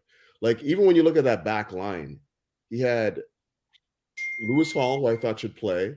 He played Humphreys, who is young, and he played Koulibaly, and then he played Chalobah at right back. You know, like, it's just the balance, like the leadership, the players that are playing in positions that they're comfortable in, the ability to find guys that, you know, have some sort of a chemistry together. Like, every time I see him put a lineup up together, I'm like, really? Is this where the chemistry is going to be formed? Like, it doesn't look like we have a cohesive That's my reaction You know, too. I hear you on that. He's Like, but again, tinkering it's a hard to lot. compare it. It's hard to compare it to Tuchel, just because with Tuchel, like, let's not pretend that we didn't have terrible results where we questioned the lineup. Like, I remember 4-1 against Brentford at home. We thought, what the hell was going on there? Don't get compare him with any other manager we've had. You know what I mean? Like, I think Potter's tinkering a lot. I know we have injuries, this and that. Yeah, I agree. But I don't think he kind of knows how he wants to play. He wants to try this and that. I think he's got multiple ways, and that's probably what he did at Brighton. Maybe that's how, because at Brighton there's a different approach. Clubs are going to come at you, and a draw is a good result. And I think he tinkered a lot to surprise, right? And maybe that might be good for Cups and that later on. Who knows?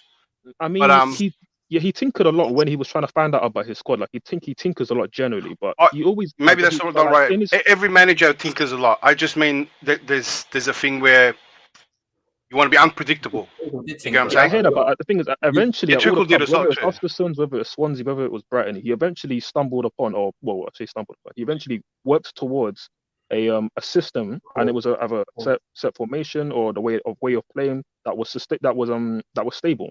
Like, he always wanted to build a stable team, and even said it in previous interviews where, like, my goal isn't to always switch the team up, but switch the team every single game. Like, ideally, I want to have a settled 11 that plays every week and plays the same football every week. That's consistent, that's sustainable, and that is winning football.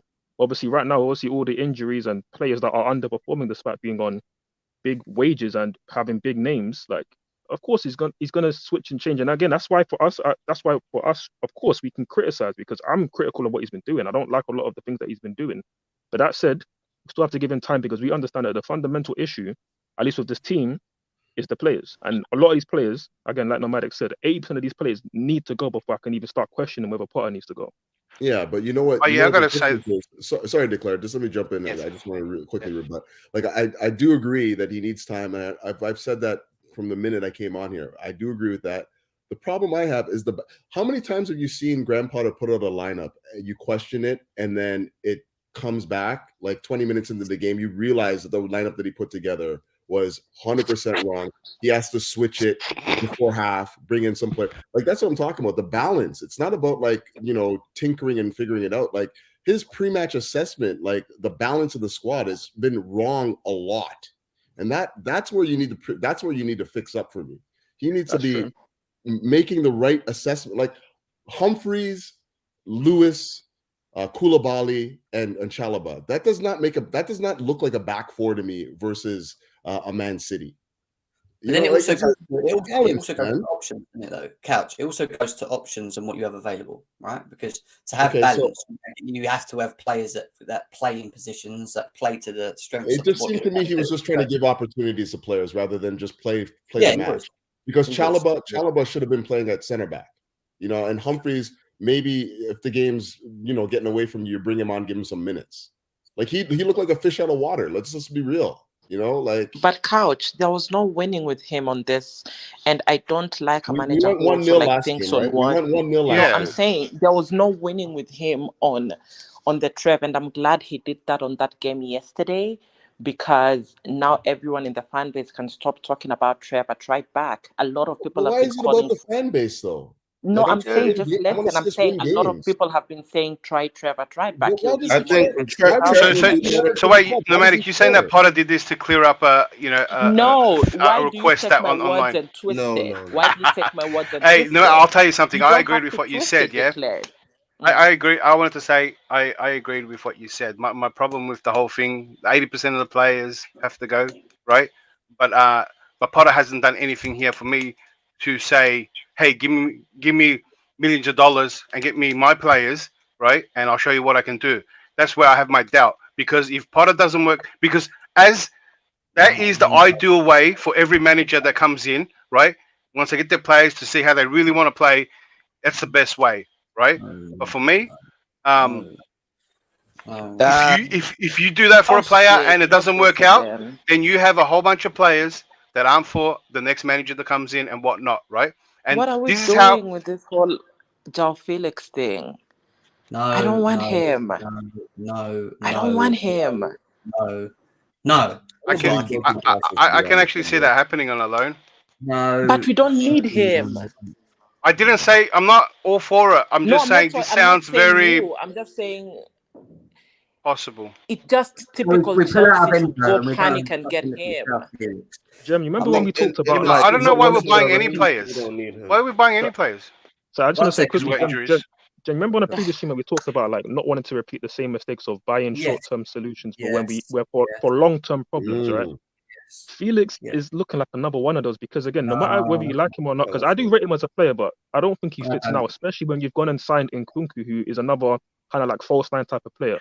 We already have kind of like a false nine type Speak of on player. it. But 12 false now you want to nines. add Felix. Hey, It but the doesn't difference make here sense. is that What is this, a loan? Felix will be on a trial. Like he's on a loan, right? So he's going to show you if he can, if he's worth it or not, right? If you want to buy him. If you're not, see you later. There's nothing to salvage. If you're really interested in Felix, right? Or actually intrigued, right? I'm not. He's a good player, good talent for me, but I don't know how he's going to fix what we got and how he's going to be played.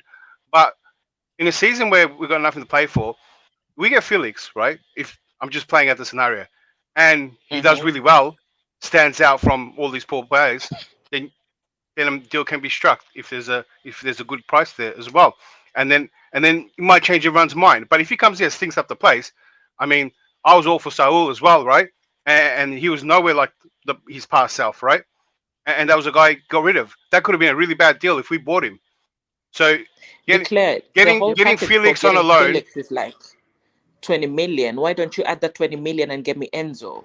The whole Exactly. package. 20 million I for agree. half the season. We shouldn't get no player. We shouldn't get any player unless it's for the next season, right? No, we So shouldn't even get getting Enzo. Enzo on the release clause, no. Try get him at the end of the season. Maybe you don't have It's to pay the gonna be release the same clause. shit. We He are not doesn't- getting We him can't get him. We can't get him at in the the end summer. of the season. We're gonna get outbid in the summer, 100%.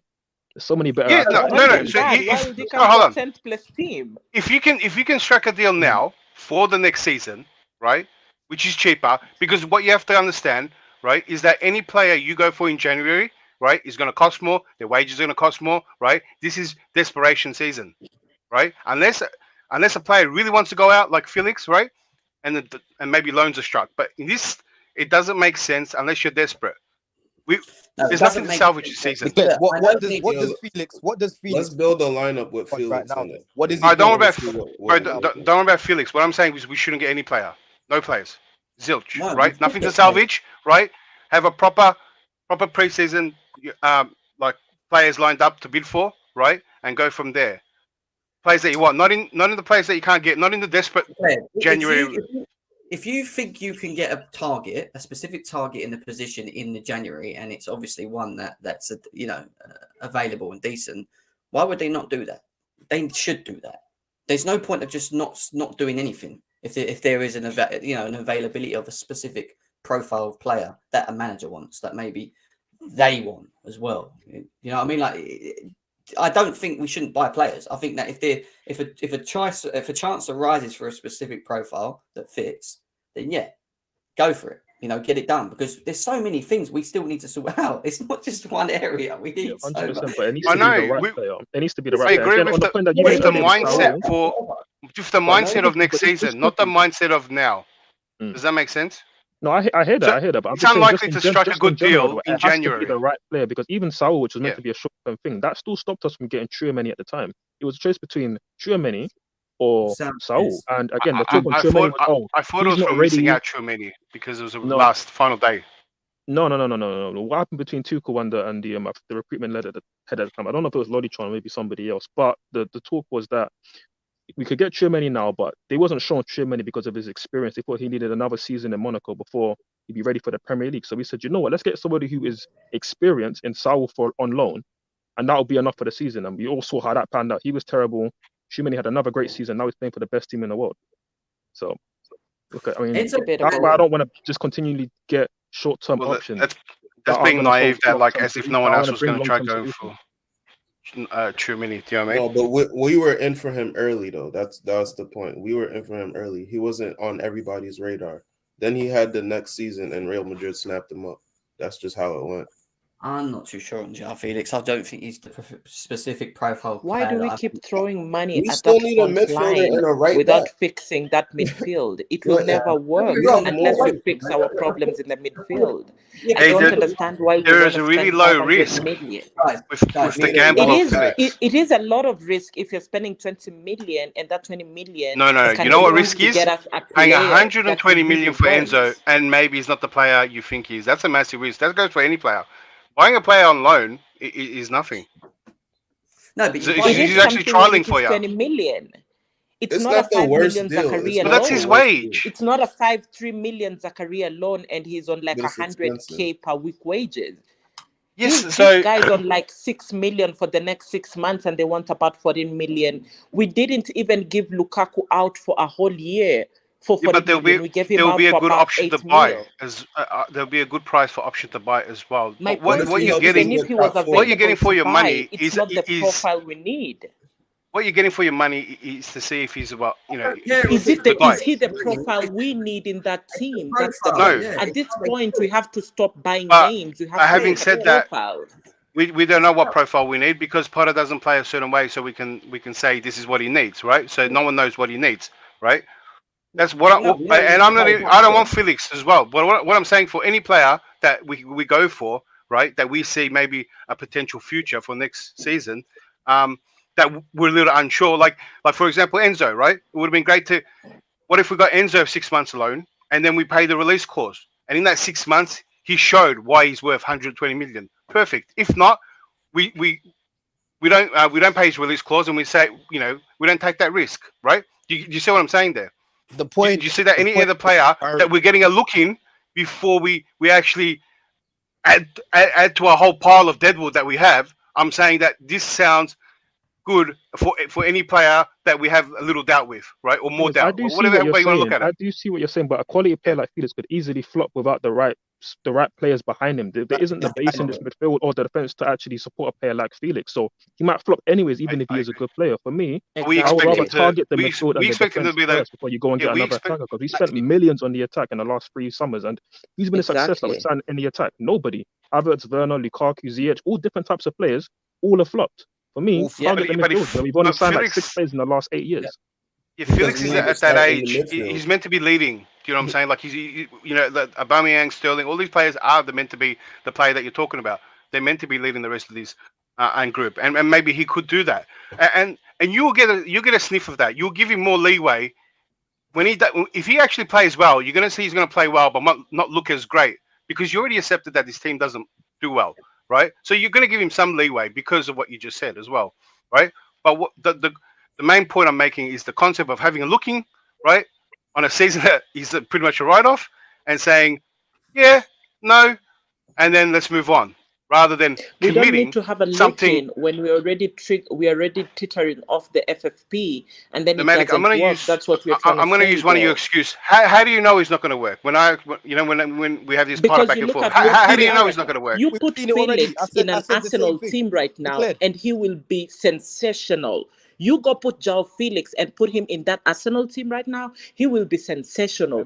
Put João Felix in this team right now, he will be terrible. He will Yeah, I give you agree. one or two flashes like Havertz does. So wait, put but then Enzo he in this will be team, and he's going to be terrible. terrible. But No, he's we not. have He's to. not going to be Why? terrible. Put Why Mbappe would in he this be team, he's doing going that? to be terrible. Like, what are you trying to say? We know we're terrible. What I'm saying, you're trying Exactly. to So move why forward. go bring him, and then you know it's not gonna work with him? Who's gonna? Yeah. And it's Wait, not He's just not the bringing in profile Felix. that we need. We've So- already got another player like Felix coming in the summer. We've just signed Nkunku. If we didn't sign Nkunku, I can't believe that you guys would are have to accept the idea worried of about the Felix, but risk. we've literally Clint, got you're Nkunku coming in the saying summer. It how doesn't do you make know? sense to How get do you know Felix it's not now. going to work, right? No, that was Sterling- problematic. That's how I got replied for some of my things. What I'm saying is that end of the season we're going to go for players. Yeah, we're going to go for players. We don't know if they're going to work out. Yeah, Enzo, it could be Rice. Yeah, but bro, there's a perfect example there with Sterling. When I saw us linked to Sterling, I said it to all my boys at the time. I said, listen, this signing is pointless if we don't get creativity in midfield, because Sterling's not a hazard type player to pick up the ball and beat 6-7 players with the ball. Thank you. Sterling needs to be in the box. Problem is the midfield. Creating chances and finishing tap-ins, right? Or he'll Isn't get Felix the that goal player? from outside of the box. Felix is not going to solve what we need right No. now. I wouldn't mind. I would be not. more open to the Felix move if towards the end of the window we've signed a centre midfielder who's got creativity. We've Yes. signed the right back. Exactly. It's a And package then we deal. get linked to Felix. It's like, okay, It has cool. to be a package. He can Exactly. He can Hey, I potentially didn't say- hopefully get us top 4. But Just right so- now, I think I'm being misunderstood. I didn't say don't buy any of those players. What I'm saying is those players that you mentioned, yeah, if they're such a high-profile player and they cost a lot and it's a risk as well, any right back and creative midfield that you're talking about that's on that level, right? Let's get them on loan too. Let's have a looking and sign them at the end of the season. What I'm saying is that to solve that problem in Doesn't work January, like that. it's going to cost a lot. Which team Bro, someone- you are assuming a lot today. You know that. I'm listening to you. And you're just assuming. No, I'm You assuming are. probably with You're backing, but you guys are very No, but you're up in making the air black. lotto style hopeful. You can't just loan Which players. team is That's how gonna get? football works. That's not how Why football was works. Benfica best on a look? No, I'm going off your The tweet. I Joao said that would be a great scenario for us. Yes, it In is. terms of seeing, and then I put the example on any other player because you guys got so hung up on Felix. I'm not even for Felix. You can't just If loan you players. declared, what midfielder would you want if you get Felix? Why would you put up that tweet for Jem then? Huh? About Saying what? that we can loan a player, we can loan Felix. That we're in for loaning in Felix. You put up a tweet. That was a report that we're looking in because we all know that he's trying to leave, yeah, and he could be loaned to anywhere else as well, not just us. Yeah, but your argument was that if we want to sign players in positions that we need, we should just get them on loan. And I'm saying no, we shouldn't do that. 'Cause it No, doesn't work that's not what I said. I said It doesn't work I said like that. if they're a massive money risk, right? Ideally, it would be great to get them on a loan. I'm not saying that. I would agree with you. I would agree with you if it was That is towards to the our end of the favor. window. It's not realistic. I agree. It's not realistic, right? Work like that. That's what I'm saying. It doesn't work like that. What I'm trying to emphasize on how good that deal is for us, right? On loaning. Imagine so just like the Joao Felix one, because everyone's so hung up on the name rather than the loan part of it, right? Because that's what I was thinking I'll about tell it. you what I'm hung up on. I'll tell you. It's not even just for me. It's not the money, the loan, all that. It's how does he fit Chelsea, and how do we get better from him being in the team? And again, I do this with all players that come to Chelsea. And when you put Joao Felix in Chelsea, it's what is it that he's going to do that's going to make us better? Because for me, if we play right? 4-2-3-1, does he play the number 10? That's why I want to build a lineup and see. Hey, like I said, my biggest issue with Potter is that he hasn't made that clear for us to go. This is a puzzle piece. Is Joao Felix a creator, or is he someone that needs to be created for? What is he? I think he's a creator. Well, so He's you a think he hybrid. can create- He's a hybrid. He's like a Havertz type who like you can't really Yeah. put. So when we a say hybrid, is label he on makes it. the Mount hybrid? He can do a bit of everything, but he's not the master. He's not a central midfielder. He's not a striker. So We- then He's that's somewhere in between there. That's not that problem, is it? Because what we're saying is we need to have a right back. We need creative elements. We need a right back to back Reece James up. We need a deep line creative midfielder. And why I say with the forward line we need another creator. The type of creator we need in the forward line, in my opinion, is someone that's able to dribble On the and ball, create. yes. Yeah, on the ball. We don't have dribblers. Joao Felix is going to be a player that's based on movement, who's going to, I feel, want to receive balls in spaces. Space. Yeah, and yeah, we may be able to finish. Don't get me wrong, He's- but ultimately the big issue still stands. Who's creating from the deep line? Because we play out from the back. We don't hoof balls up the pitch. We build up from the back. So who's playing them quick balls into these players? We don't have the structure. We don't have the proper structure for a player like João Felix, which is why most of our attackers don't work because they all do we have the structure for Nkunku then? If we're looking at that's why we need a midfielder. That's I want Nkunku, but we need a midfielder. It has to be a package. It has to be both players. So we shouldn't have bought Nkunku either then, right? No, that's not true. No, because he's coming in the summer, and we knew we were. But who's going to feed him then? Nkunku is Felix. It's basically the same. He's gonna. It's like you guys are saying that we shouldn't buy get X player because we don't have Y player. No, and like it's not saying it doesn't get what we're saying, Couch. That's exactly what you guys are saying. No, what we're saying is we don't need to get X player now when we haven't got the support system in place to support. Wait, hold on. Let me. Maybe I misunderstood. You said why get Felix because he's going to look bad in this team. We need so player, right? And we need him now. Get Felix if we get a central midfielder who can provide him the ball in the spaces that he needs. But Catch brought up a great point. Who's going to provide that ball for Nkunku? That's why I said don't get Felix. Who's more out of João Felix and Nkunku, right? Who's more like Havertz and Mount, let's say, in player? When you look at them, who do you think has more of the same abilities to Havertz and Mount? Felix. It's Felix, yeah. Then why are we buying that player? Yeah, but look, who's more closer to Werner? Felix or Nkunku?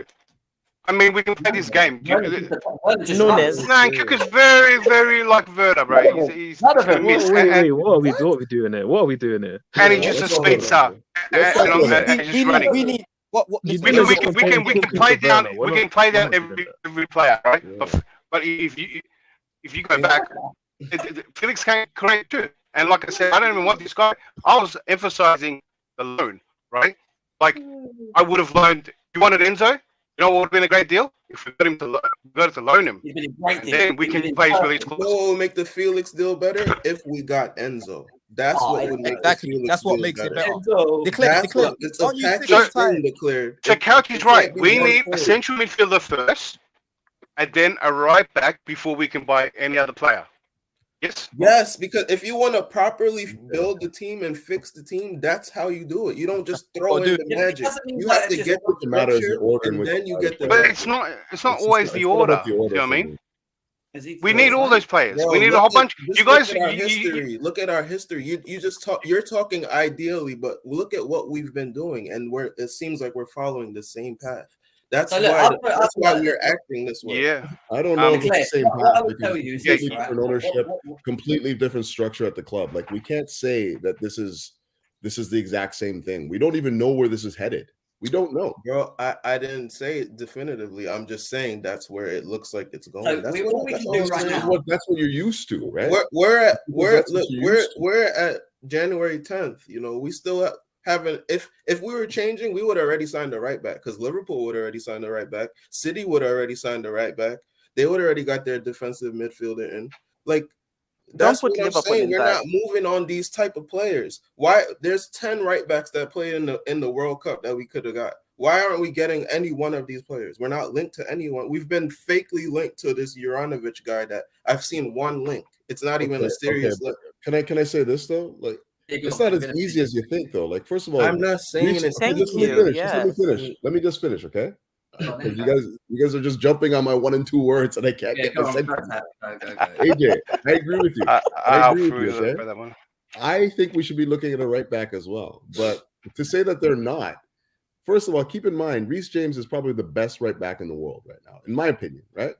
Yeah. So to have somebody come in and be his understudy, somebody that has played at the World Cup, played at the highest level, played for big clubs, to come in and be his understudy. It's not an easy thing to do. Like nobody's going to be just accept being Reece James's understudy. So it's not as okay, well, I'm just going to go join Chelsea because I feel like Reece James is injured for 5 games. What happened in the summer? And then I'm going to sit on the bench. You know what happened in the summer then? In what summer? What do you mean? This past summer, why didn't we get a right-sided player? I mean, it's the exact same thing I just said. Like, so what you saying? Okay, it's not as easy to go after these top level names that you're talking about, Juranovic, all these guys, when you know you have Reece James in front of you, and then the guy that And then the guy that you get as a deputy underneath him, is he good enough to play the reserve minutes? I think the only two players that come, let's say, close, because I agree with you, I think Reece James is the best in the world in his position, but two players that could argue that, and maybe not one who, in my opinion, is Hakimi. Yeah, and I'm talking about players that maybe are available going out, and potentially maybe a Dumfries. Other than that, when you look at the other players that are available in and around the market, how many of them are of the quality of them players, and including Reece James? I don't think there is, if that makes sense. So, while I agree, playing second fiddle to Reece James is not a great thing, but at the same time, the most successful Chelsea teams in the past had challenges across every position, midfield, right back, defence. So, if your attitude is, I don't want to come to Chelsea because I think I should play, don't come. You know, your attitude of coming to Chelsea is because you want to test yourself, you want to better yourself, you want to be one of the best teams in the world, and you want to fight for that position, and you want to show what you can do. That's the attitude players should have when they come. But you're just speaking of an old-time mentality. That may not be the case anymore, man. Exactly. Football has changed a lot, Jem. I get what you're saying with that, but trying to Livramento, who's supposed to be Chelsea through and through, could not sit there and be like, I'm going to be an understudy to Reece. All this, like, these are the guys to Brighton and everything. A lot of people probably realize Reece is like top 3 best right backs in the world, you know? And he's not like he's in his 30s or something and he's going to retire soon. He's literally 22 or something. So it's not as if I'm going. So I know we will get someone. We've had time but as Couch said, it will take time, and I hope we get someone this window. Yeah. It takes time to convince someone to come be probably an understudy, because when both of you are fit, ideally it's Reece that's going to be the starter. So why did Cucurella come to Chelsea if Ben Chilwell was in? Because this is rewind for a second, because Cucurella was the best in the league. Maybe he came thinking that he's better. You can probably fight off Ben Chilwell for that thing. That's the point. Ben Chilwell is not a Reece James. You can probably fight it out with James. It's the same thing right now we're saying about Badiashile and Colwill. Colwill is probably thinking, yes, Badiashile is there, but I can probably fight him off. But if you give him Vardiol, you look at Colwill, and Colwill is like, how am I keeping off Vardiol off that team? Cucurella came from real good form from Brighton to Chelsea because, and let's be serious, he knew Ben Chilwell was there, and he knows how favoured Ben Chilwell. Probably if he's watched Chelsea enough, knows how favoured Ben Chilwell is in this team anyway. All right, he got his injuries and that, I get that, but he was always coming back like Reece James eventually. So, why did he have the attitude of and he was what 60-odd million? Because he was one of the best Jim, he was promised something else, I feel. Well, not only Chilwell was come back from ACL, which is such a big deal, right? And probably still couldn't start. But that was probably a Potter signing because he came in to play left centre back, really, the way Potter used him. But then maybe he also thought he was going to get more game time because of the injuries. And what we're seeing with Reece James, and touch wood, I hope it's not the case, that he seems to be getting a bit injury prone. I agree. I think we need a high level. There's a good chance he was promised we need a high level backup, not a backup. I think we need a high level backup for Reece James without question. Yeah. And that's mainly because of how he plays. He's not going to be fit every game. He plays a robust style of football that is going to require him to take matches off. But to find a like for like, maybe not even like for like, to find somebody that is able to come in and deputize for him right now, or even the want and need to deputize for somebody like Reece James, it's not going to be that easy. It's not going to be that easy, especially when you look at the condition of the club right now. Like, let's be real, man. Yeah, guys, I do need to shoot. It's 2 hours and 20 minutes in. I didn't even know that was the time. Jesus, I've been talking a lot today. But I've enjoyed it. Listen, we're going to continue carrying on shows throughout the week. We're opening the lines. We get you guys and we'll continue this. We'll see if the João Felix topic heats up. We've got transfer talk shows to do through this week as well. And just talking everything Chelsea. So Couch, Nomadic, Forward, AJ, Declared as well. Obviously setting the tone as always. And Don and everyone else that come on. Yeah, if you're free, always welcome to come on and we'll continue this discussion as Chelsea go through the transfer market as well. So, 100%, it'll be good. In the meantime, guys, smash the likes, subscribe to both GNA TV and Chelsea Fan TV. 400 of you guys here all the way through. Big up to every single one of you guys that have been here as well. And Chelsea are playing Thursday, right, guys? Is that the next game? I think it is, isn't it? Oh yeah, I was about to say Friday. It's Friday for me. I don't want to confuse you. Yeah, Friday for the Australian. Anyway, guys, enjoy the rest of your day. Take care of yourselves. We'll be back again very soon. And see you in a bit. Peace out.